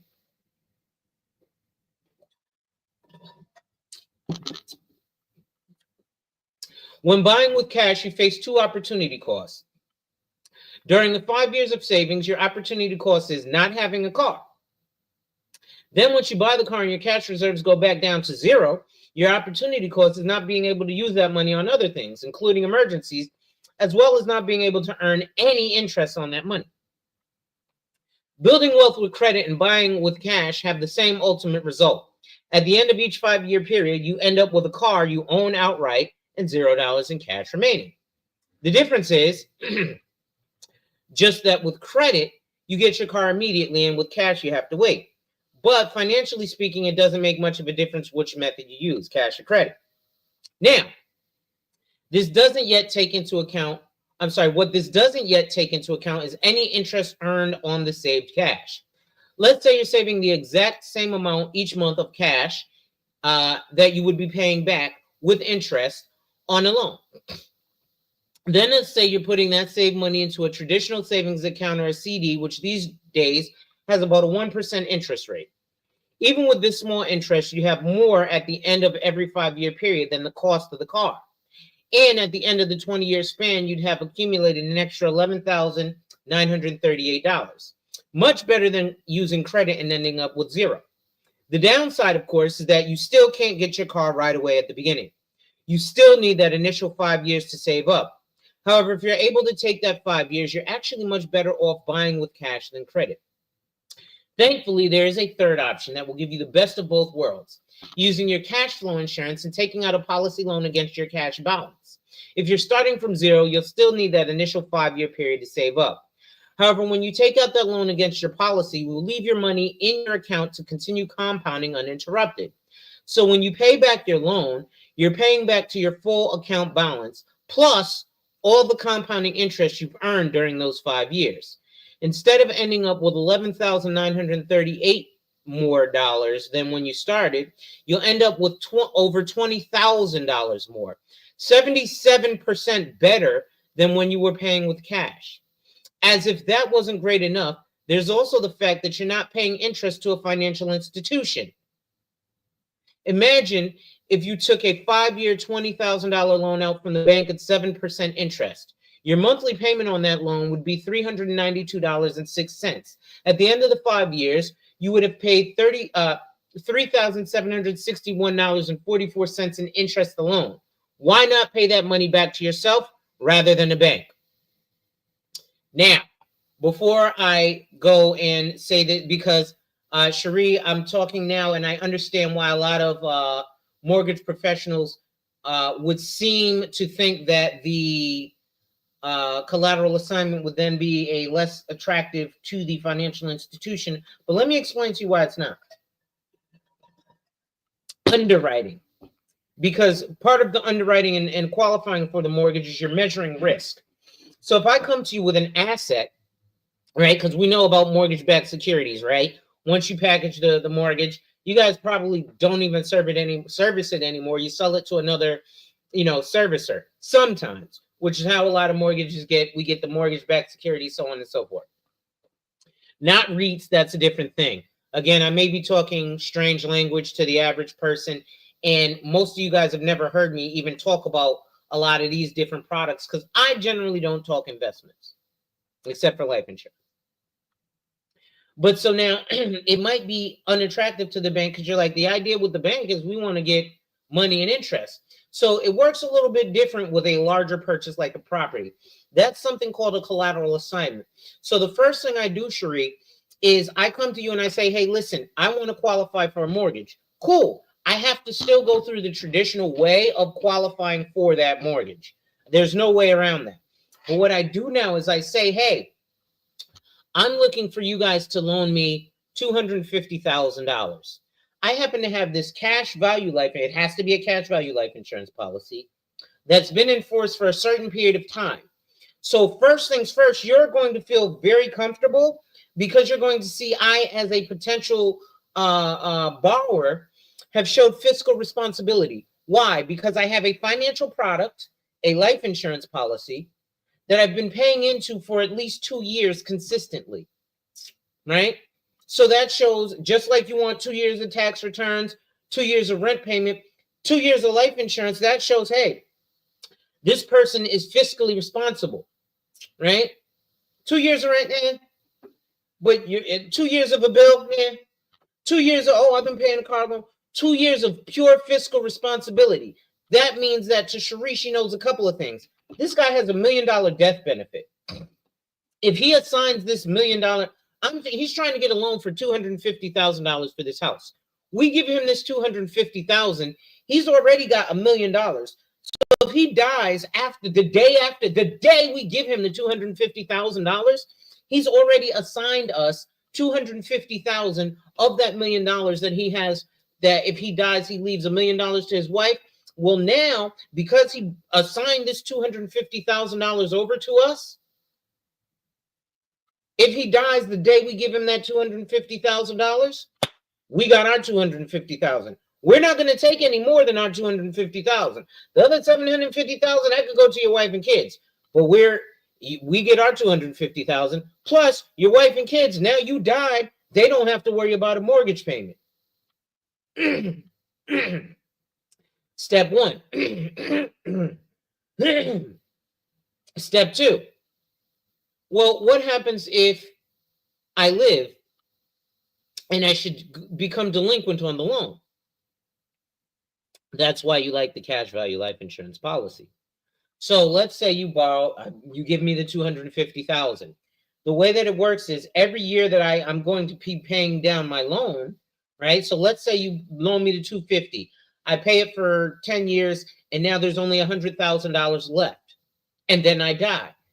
Instead of you getting $250,000, you guys would get $100,000. My family would get $900,000. But now let's look at if I live in default on the loan, and let's say I pay down $150,000. I paid it for 10 years. I only have $100,000 left that I owe you guys, and I default on the loan. Well, you guys are assigned. You guys are now the owners of that life insurance policy that has cash value. So you go, hey, you call me, hey, Alonzo, I need to get back with you about your loan. Hey, Alonzo, I need to get back with you about your mortgage. Hey, Alonzo, I just don't answer. I blow you off. Okay. Hey, insurance company. Yeah, we got this here policy on Alonzo Hall. We're listed as the owner because he assigned the policy to us. He owes us $100,000. What's the cash value on that policy? $75,000. He has $75,000 of liquid cash in that policy. Yeah. Can you cancel that policy and give me my $75,000? Here's the paperwork showing that that I'm owed that. Oh, and FYI, we're not going to do the BS. We're going to show you that paperwork. And give me 1 second here. Just so you understand that we don't play games over at ADH Wealth Solutions, and I ain't even started my company yet, right? Stop screen. Let's just present this to you guys real quick, because again, this and I'm saying this because again, Cherie, I'd love to partner with you and get this going. So this says collateral assignment and release of policy. So policy, and this again is Emeritus, another premium carrier I write for. The reason I write for them is because they're premium, but they're cheaper than Prudential. And cost does have a lot to do with insurance. Policy number, name of insured or annuitant. This assignment is subject to and subordinate to any policy loans made by the above insurance company. So it is expressly agreed that prior to the maturity of the policy, the assignee may at any time obtain loans or advances on the policy or surrender the policy to the company for its cash surrender value or sell the said policy at public or private sale, that at least 10 days written notice have been given. So, Cherie, I signed my $1 million life insurance policy over to you, right? And again, adding collateral assignment, right? I'm not going through too much of this because I don't want to give too much of this away, but I do want to have this out there because this is going to be the next hot topic. Okay? And then I say, hey, Cherie, I defaulted on the loan, take that $75,000, right? And I don't even tell you to. You just say, well, you ain't answering me. Well, you gave me the right to do all, and let me increase this screen size, right? So it is expressly agreed that Cherie, who loaned me that $250,000 based off of my $1 million death benefit, said, okay, Alonzo, you mess up, We can surrender your policy. We are now the owners of your policy. So after the maturity, right? If I paid everything off, then you guys obviously wouldn't be subject to any of the money, and that's where you would sign this, the release of assignment, saying that you've received everything, and I owe you guys no money anymore, right? So if something happens, there's nothing to worry about. But that's a collateral assignment. So that's buying a house with your life insurance. So that's why you guys, as the loan originator, would still feel comfortable, because I still have to go through the traditional route of qualifying for the mortgage. This is just more likely that you guys will give me a better interest rate and more apt to approve it because I have something collateral. It's just like if I came to you guys and said, hey, I have $500,000 in the bank, I need a $250,000 loan. You guys be like, well, you don't need this $250,000, but here's a $250,000. And we literally see in your checking account $500,000. What do? Just buy it cash. But most wealthy people use credit. Let's continue. And then I'm going to drop the link for y'all. Where is it here? Rockefellers. So again, why not pay the money back to yourself rather than to a bank? So this strategy can be used in all your large purchases, not just cars. You can even use it to buy your dream house. Borrowing money from banks, credit card companies, or other lenders is in fact one of the most damaging things you can do to your wealth. It puts you in a hole that can be almost impossible to dig your way out of. But by taking your loan from yourself, from your cash flow life insurance policy, you not only get all the benefits we've already discussed, like paying interest to yourself instead of to a bank, but you're also allowing uninterrupted compound interest to build your wealth even as you spend. By using cash flow insurance, you can turn opportunity costs to your advantage by harnessing the power of uninterrupted compounding while still spending money when you need it. In other words, with cash flow insurance, you can accumulate wealth not just by saving, but by spending. Your bank, your legacy, your financial future. Why wait? Whether you're ready to get started with your cash flow insurance and the Rockefeller method right away, or whether you want to learn more, why not start today? Now is the time to get started with the core building block of cash flow insurance. Today, life insurance laws in the US and Canada have favorable tax treatment that makes the cash flow insurance system work. Delaying setting up your life insurance can be a big mistake. If you're in good health and insurable today, it's a good idea to set up your whole life insurance plan now, right? So we're not going to continue there.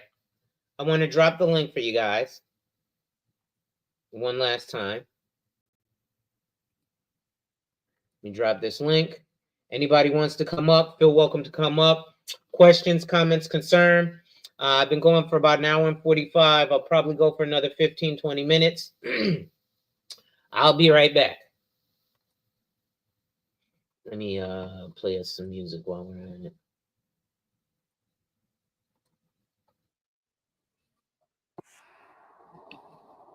I'll be right back.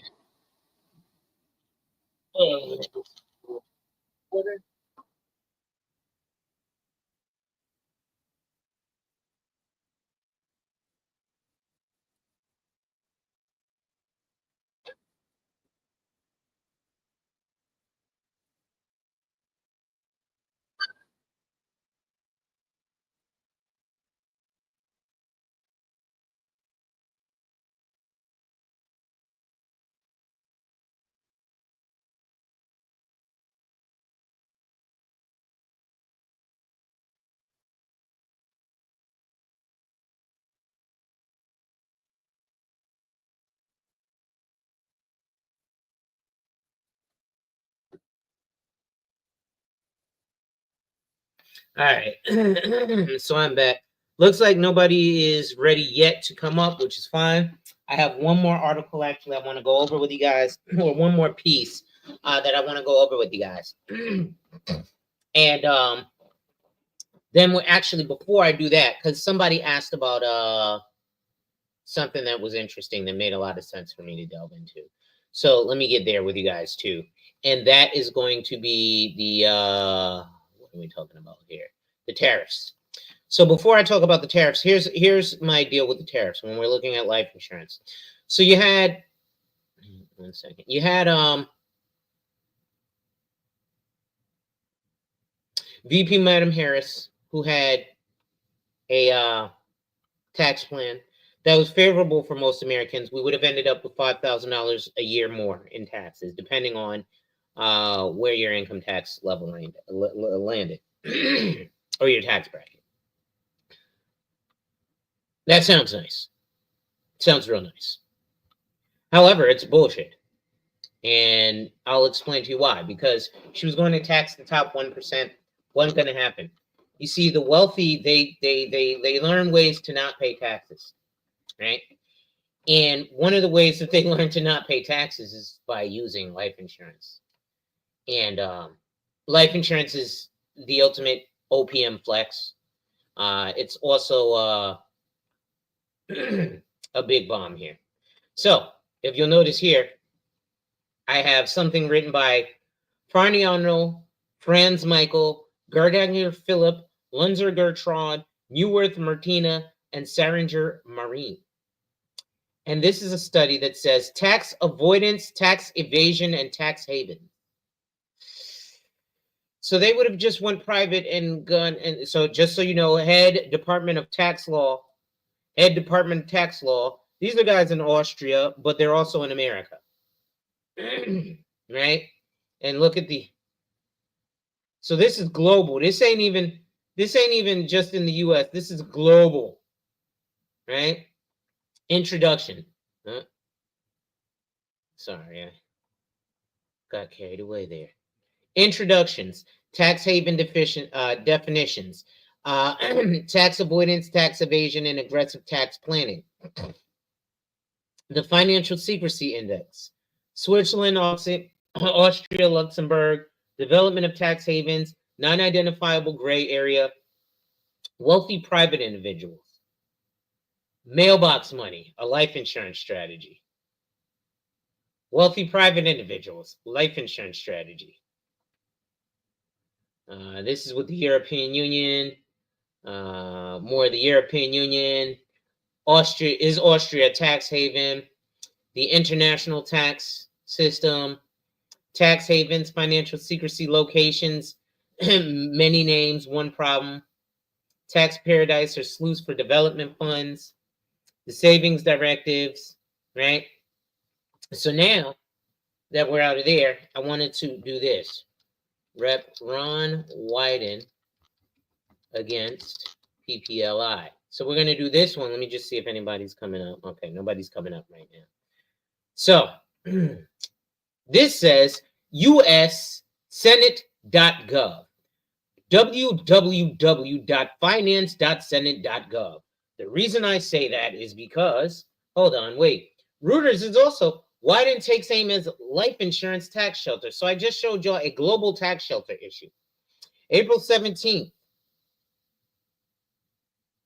2025.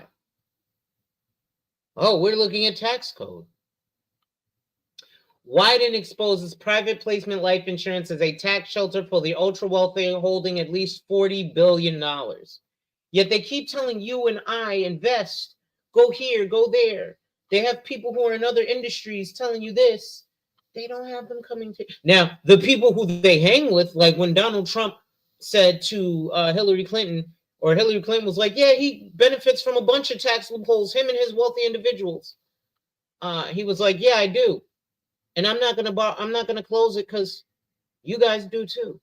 So Washington, D.C., Senate Finance Committee Chairman Ron Wyden today released the results of an 18-month investigation into the use of private placement life insurance as a buy, borrow, die tax shelter for the ultra wealthy. Did I not just read that to y'all on the other slide? So I know that Sharpe been watching me for a couple of years. I know Kay been watching me for a couple of years. I know Hannibal been watching me for a couple of years. I know Miss KP been watching me for at least a year. Y'all have heard me say this. Now I have over 1,000 subscribers, but there are people who reach out to me who I know are subscribers who nothing. I've also got other subscribers. I got a subscriber who saw me on JT the Pocket Watcher, watched 10 of my videos, booked a consult, and very similar to what Diamond Day was saying yesterday, when I sit with a client, I'm always like, so, number one, what reason did you sit down with me? And number two, how'd you find me? Right? I'm interested in that. Maybe, you were just putzing around and found it or what have you. And the client said, well, I heard you on JT the Pocket Watcher, because me and JT, we might not have the same agreement on life insurance in terms of the strategies, but we do agree people need life insurance. And I'm not an opponent of term life insurance, by the way. I believe everybody should have some term life insurance, but there's a deep conversation that needs to go into that. But all these things are being told to us one way and they're actually another.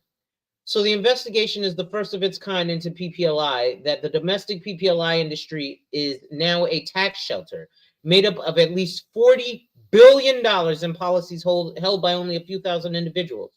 It's actually 3,000 people.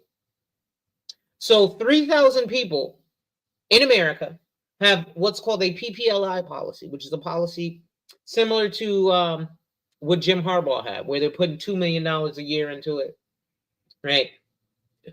I have clients who are putting almost $100,000 a year into the policy. Technically, they're PPLI. But then people like the Jim Harbaugh, they're putting like $100,000 a month into the policy. That's PPLI. I showed you guys a $40 million death benefit, right? University of Michigan is paying $0 in taxes on that life insurance. So if University of Michigan is decided, okay, we're paying $5 million a year to Jim Harbaugh in salary. Oh, by the way, we have to pay not self-employed, employee payroll tax on that $5 million.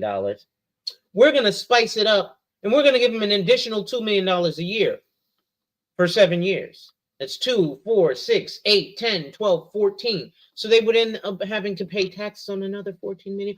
Oh, no, that is a tax write-off. So Hannibal, in certain situations, yes, your job can pay for your policy and it will be a tax write-off for them. But there's certain scenarios and situations, and it also has a lot to do with the position that you hold at the employer.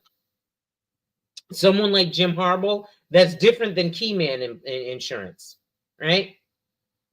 But so that's $14 million in money that they're not going to pay taxes on.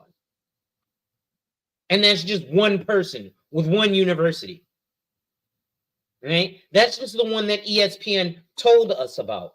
Just like I show y'all, especially because all my bliggity blacks, I got a bunch of homeboys who are out there being dope boys. I know brothers been selling cocaine since I was 16. I'm 40. I'm 41. I turned 41 April 18th.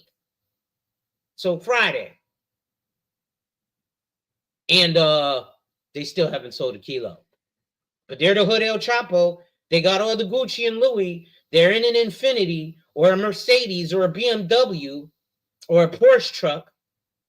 They'll do anything they can to make it right for their kids. I showed you guys the Colombian cocaine cartel had 5 individuals who hid $80 million of drug money and life insurance. Don't tell that to the hood. Us nignods don't want to know that. But let's continue.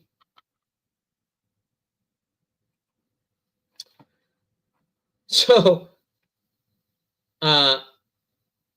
it's $40 billion in policies held by only a few thousand individuals who have net worth reaching into the hundreds of millions or billions of dollars.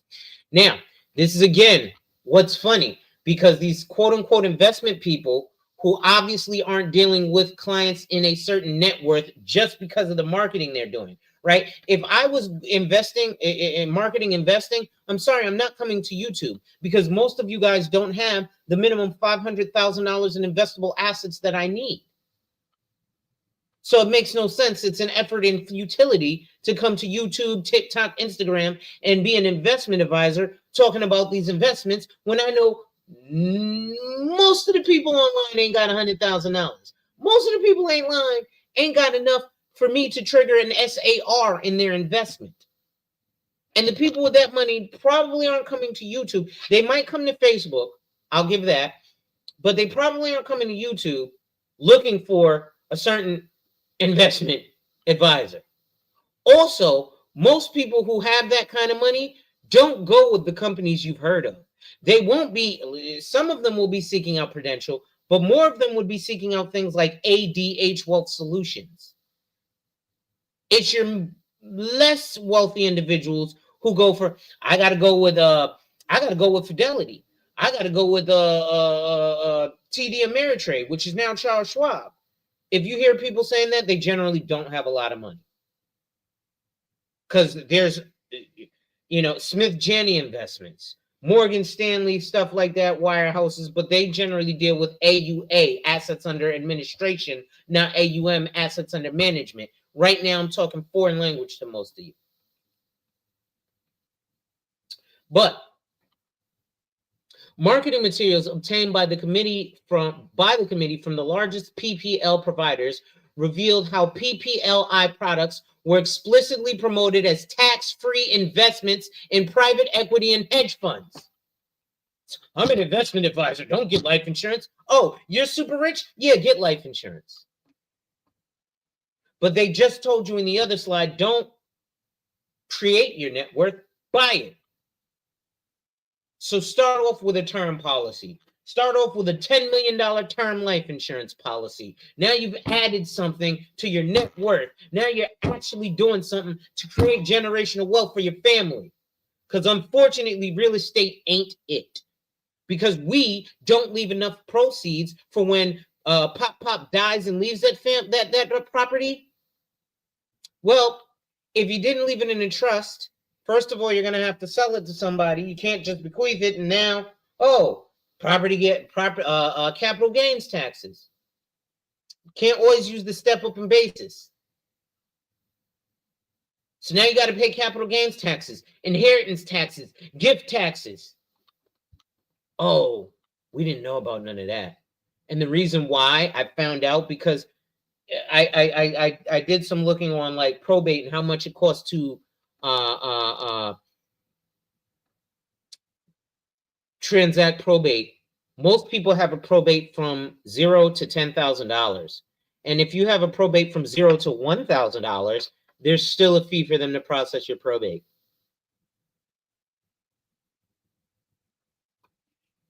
Right? But so these hedge funds, as well as a means to dodge income, gift, and estate taxes. Policyholders were also able to borrow against these assets at extremely favorable rates. Okay? So, as is often the case with our tax code, the ultra wealthy, the scandal here is what's legal. The companies that weren't even trying to hide the fact that their PPLI policies were tax dodges for their very top. That's precisely how they're promoted.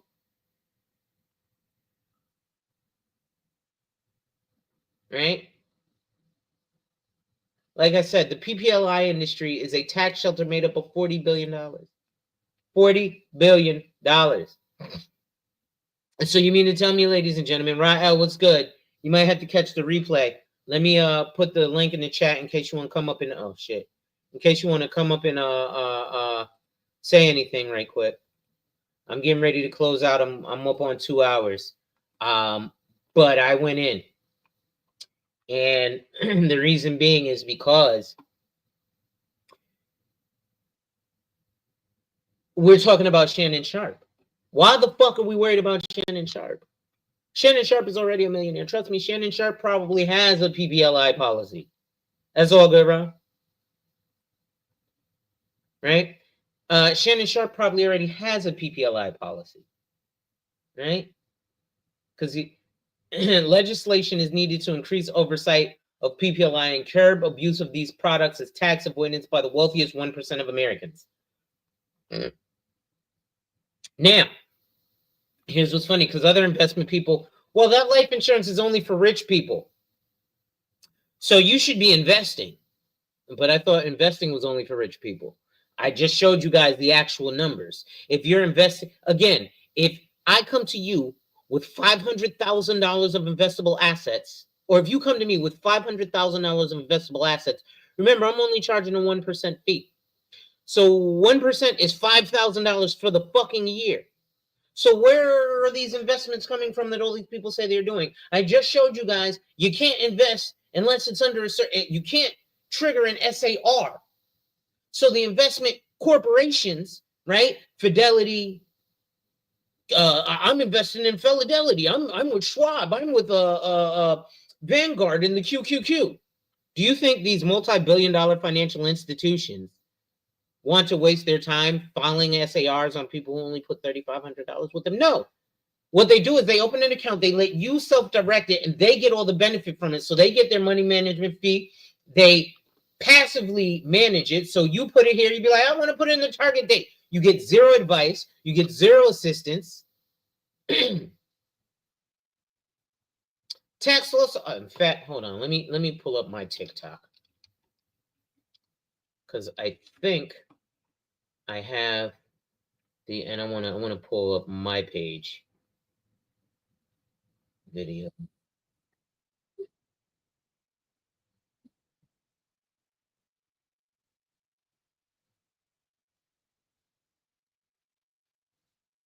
Let me go to my profile. I want to find this one video that I did. Where is it? Let's just take a look at some other TikToks, because let's look at one of the TikToks that I have here, because I'm not about to stop yet. Let me present this TikTok. Hopefully they don't shut me down on YouTube for showing my TikTok. Ed Slop.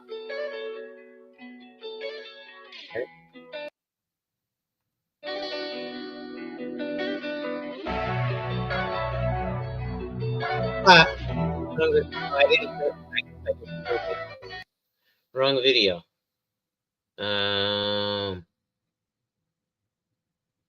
Right, and this is what I meant. I did this because there's too many people who have their license, but they don't fucking understand how this industry works. They don't understand what goes on in this industry. So let me explain to you what a lot of these people are. And this is coming from, I wanted to block a shot or two. That don't mean you're a rim protector, Gil. Dwayne Wade was the leading block at his position. Is he a rim protector? No. Just because you block shots don't mean you're a rim protector. So what is a rim protector then if you're not blocking shots? Wemby is a rim protector. Okay. Bam Adebayo, Anthony Davis, Giannis, rim protector. Is LeBron a rim protector? No. I'm not fearing LeBron if I'm driving to the basket. I'm not looking for him.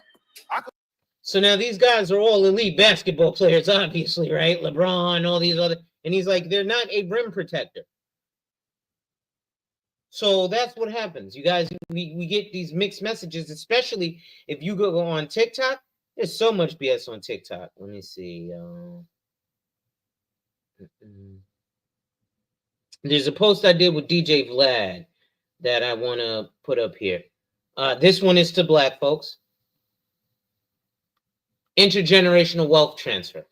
Fraser, can you give me an example of the intergenerational transfer of wealth? Let's say you have two children and they qualify to go to Harvard, Yale, Morehouse, or Spelman at $55,000 a year. Can you pay for your child's college education, or will you stick your child with a $250,000 bill when they get out? That's the intergenerational transfer of wealth right now.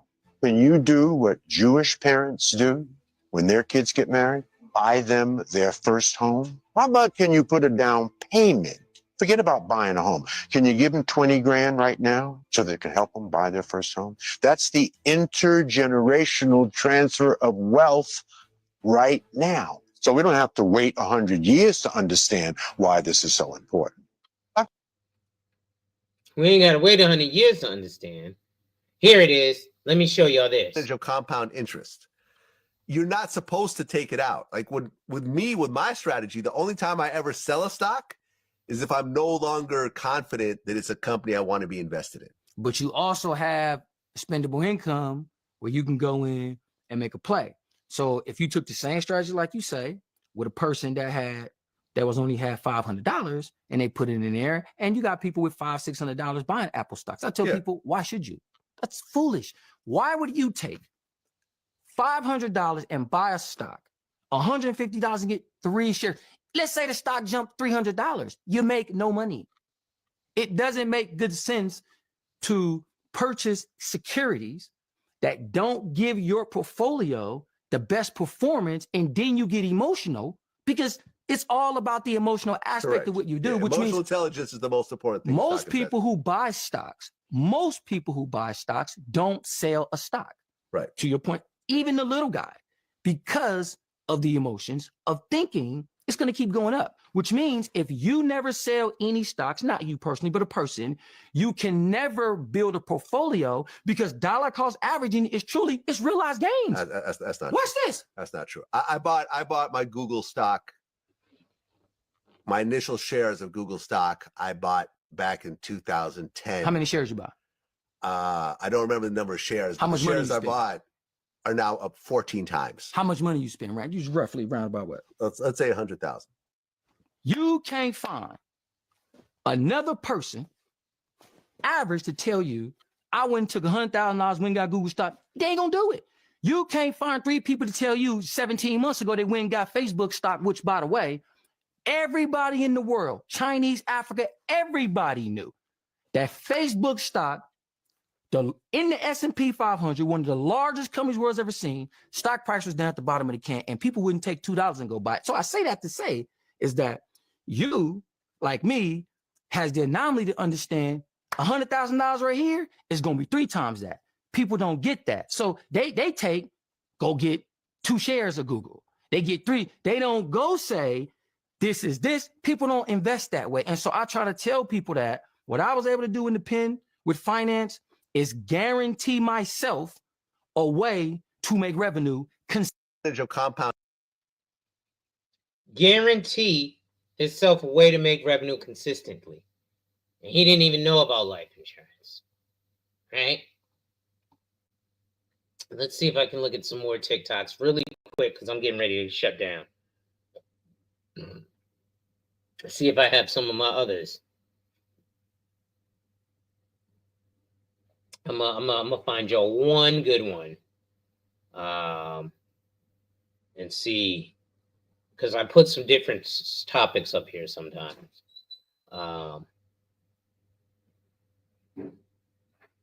Let's see, which one do I want to do? Oh, also say this is shorter one. We have some of our favorite rappers, right? There's a rapper right now who's in prison, right? There's a rapper right now who's also say this is shorter one, but life insurance money, whole lot of M's. So when I'm dead, they'll never miss meals. This is poetic license, or this is true? You have a big life insurance policy. True. Okay. So when did you get that? I've been headed for a minute. Yeah. Yeah. And that's I just learned off mistakes, and I got people around me that tell me the importance of life. Like, to have it all right now is cool, but you gotta leave it too, like for your kids, for whoever you want to leave it to. You know what I'm saying? A lot of people had passed and ain't leave nothing. So I really kind of learned that as a lesson to be like, let me get on my game and stop playing. And how old are you now? 30. Yeah. So I'm not saying what most people are is good or normal, right? Mm-hmm. But most people at 30, even if they have money, they don't buy a big life insurance policy yet. Yeah. Right? That's why, because you've seen other people die? Yeah, just I've been through it and I've seen it. So being through it and seeing it myself with a great team around me, it's like I'm going to attack all the angles I need to attack. Also say, one of your favorite drill rappers won't get life insurance. So what are we saying here, ladies and gentlemen? The reality is, again, let me share one more, because I don't think we get it, right? Rob, remind me to send this to you. I know you'll actually read it. But what would the Rockefellers do? We just went about buying a fucking house the way the Rockefellers do, right? We literally just went through it. Where's the getting a house or a car with your bank, right? So what are we talking about here? Right? Let's look at the beginning. Let's look at the beginning. Page 1. What would the Rockefellers do? Jesus Christ. Right? Then we look at the let's look at page 29. Because Dave and Suze Ramsey said no. Let's see, right? Where is it here? 23. I thought it was. Let's scroll down a little bit. Here it is. But Dave Ramsey and Sue Zorman said no. There are probably no better financial pundits than Dave Ramsey and Sue Zorman when it comes to getting a train wreck on track or to build the necessary mindfulness of what is happening with someone's money. This makes a big difference. Eventually, though, cutting back can kill production, eliminate value creation, and the constraint leads to limited results. The Rockefellers don't take advice from Dave Ramsey and Sue Zorman. And unless you're in a dire situation or a financial train wreck, neither should you. We know that some of you may have read the words whole life insurance in the previous chapter and raised your eyebrows. Even we have heard whole life insurance referred to as a hole you throw money into. Dave Ramsey and Sue Zorman scorn permanent life insurance products. Dave Ramsey has said that cash value life insurance is one of the worst financial products available. Oh, but hold up.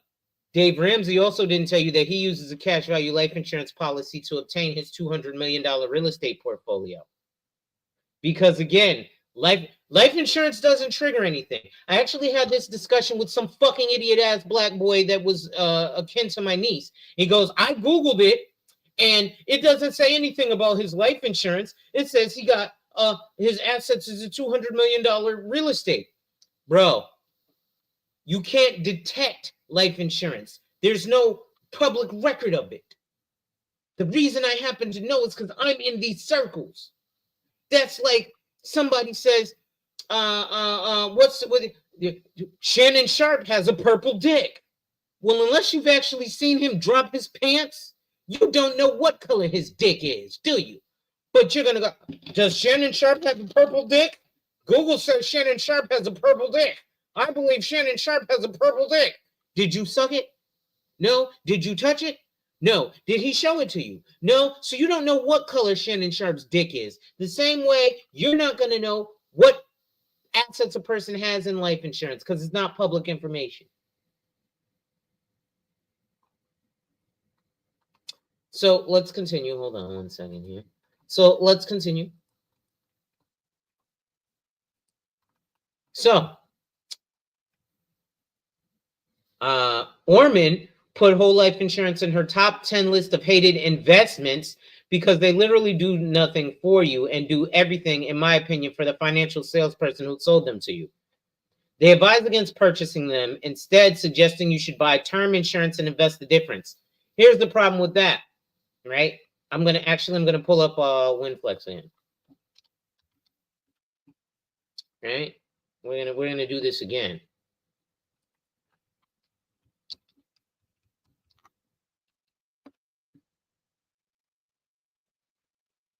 All right, I'm gonna show you guys something. Let's stop this. Present. Share screen. We're just gonna do the entire screen, so it's easier this way. So I want to show you guys something. We're back here in WinFlex Web. So buy term, invest the difference. You see, that shit sounds nice, but what if I showed you how that really works? So let's look at how this really works. Let's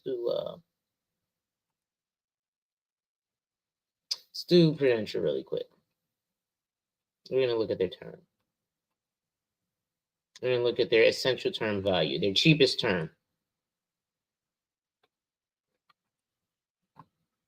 Right? Term.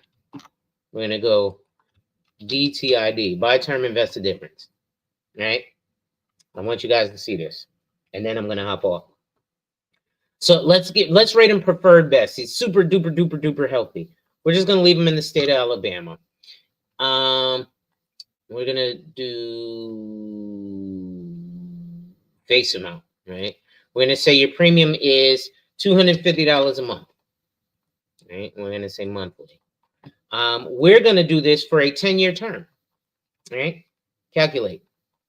So you bought term for $250 a month, right? And you're going to spend another $250 a month on investing the rest, right? So instead of a $500 a month whole life policy, you're going to get a $250 a month term life policy. We're going to calculate that. We'll come back. Well, that's calculating. Check the, what's the name? All right, nothing here. What else do we have on the TikToks?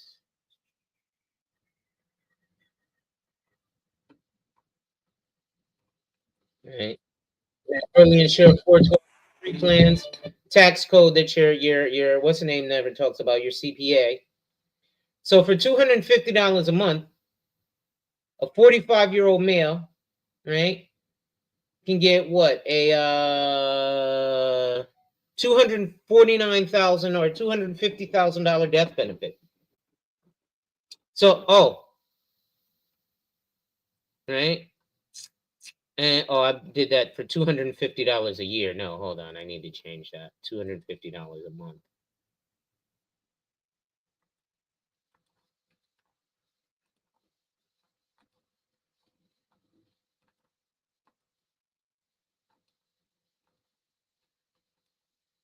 All right, let's do it like this. We're going to do $1 million 10-year term, right?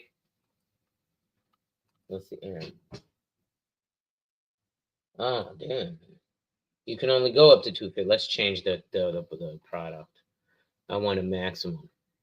Let's see, essential term plus. Okay, so again, we're rating him preferred best, right? So I'm rating him as if he's got the health of Superman. He's never had a paper cut, right? This is unrealistic, but I'm doing this for a reason because I need you folks to see, right? 45, right? Which is the state doesn't particularly matter.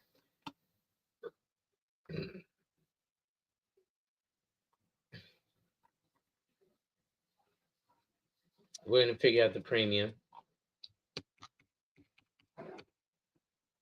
Damn, what's the max you can go to here? Too high. Okay, I don't like these small ass policies. Let's do the 10-year term.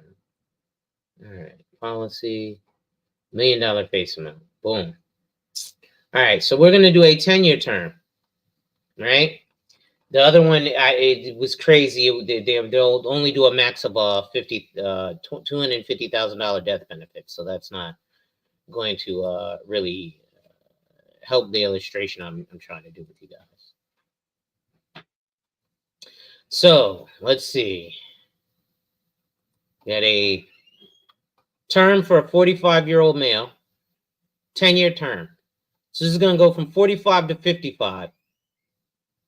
It'll cost him $51.19 a month for $1 million death benefit. But if at 55 he doesn't die, right? So you see here from 45 to 54, it's $614 a year, right? So over the course of that 10 years, he spent a total of $6,143. So if he died from age 45 to 54, his family would get $1 million, and all he paid was $6,000. Sounds cool. And invest the difference. So it's what, $51 a month? So investing the difference, right? We were at $250. What can you invest $200 a month in when I just showed you guys the real numbers other than nothing? Oh, nothing. Let's continue. So again, that's a 10-year term. Now, let's say, again, after 10 years, well, year 11, if I'm still alive at 55 and I didn't die in 9 years, because by term invested difference, well, they tell you, hey, the idea is you're going to have investments, so your family's not going to need your life insurance. Okay, so right now, my investments, my $200 a month over the last 10 years, which let's do math. Let's do math, right? Let's do some math. 200 times 12, right? So it's $2,400 times 10. It's $24,000, right? I told you the minimum investment was $25,000 to make it so that a financial institution would even waste their time setting up an account for you, so because they legally would have to fill out an SAR. So it took you 10 years to get enough money, saving $200 a month, to start at the absolute bottom of an investment. But by the term invest the difference, right? And that's on the 10-year term. Oh, by the way, year 11, you're still alive. Well, that $24,000 that you saved up, hope you plan on putting that in your life insurance, because now it's going to cost you $17,876 a month. I'm sorry, a year, for that same $1 million death benefit, right? And then once you get to policy year 17, see, now you're 61, it's going to cost you $23,000. Oh, and now you're 62, it's going to cost you $25,000. Oh, and now you're 63, it's going to cost you $28,000 for that year. Oh, now you're 64, it's going to cost you $31,000 for that year. So for that total, for the last 20 years, you paid $223,000 for a $1 million death benefit. Oh, but wait. Year 21 is $35,000 for the same $1 million death benefit. Year 22, $39,000. Year 23, year 23, $42,000. Now, when you bought this life insurance at 45, you didn't intend on dying at 67. Or you definitely didn't intend on dying at 54. But that's what buy term invest the difference is telling your family. Hey guys, I plan on my investments doing so good and me dying by 54, because if my investments don't do so good, I got to die by 54. Otherwise, you guys don't get shit. This is on paper. This ain't what they're going to show you. They're always like, oh, we're the only people with term to 90. Hold on, wait, term to 90, term to 95, right? Prudential, Primerica always touts about that on paper. 50 years of policy, age 94, that's term to 95, motherfucker. Stop bullshitting. Again, you're going to hear me say, oh, fuck, but it's better than the conditions you left your family with. So now, that's a 10-year term, right? That's only if I got a 10-year term. But if I lived, it changes. Now, the price changes if I buy a 20-year or a 30-year term. Let's say I do, instead of a 10-year term, let's say I do a 20-year term. Well, the price goes up, but it goes down for a reason, right? So remember, over here, the price was up, right? Let's see if I can pull up this one. It's probably going to close my thing anyway. But this is the last thing I'm going to show, right? Because again, we're not really buying term and investing the difference. Let's look at the numbers here, right? And they'll show you comparison, right? So 10-year term, right? First 5 years, boom, right? It's going to be annually, you're going to be paying $1,118. But see, I'm glad I went to this portion here, right?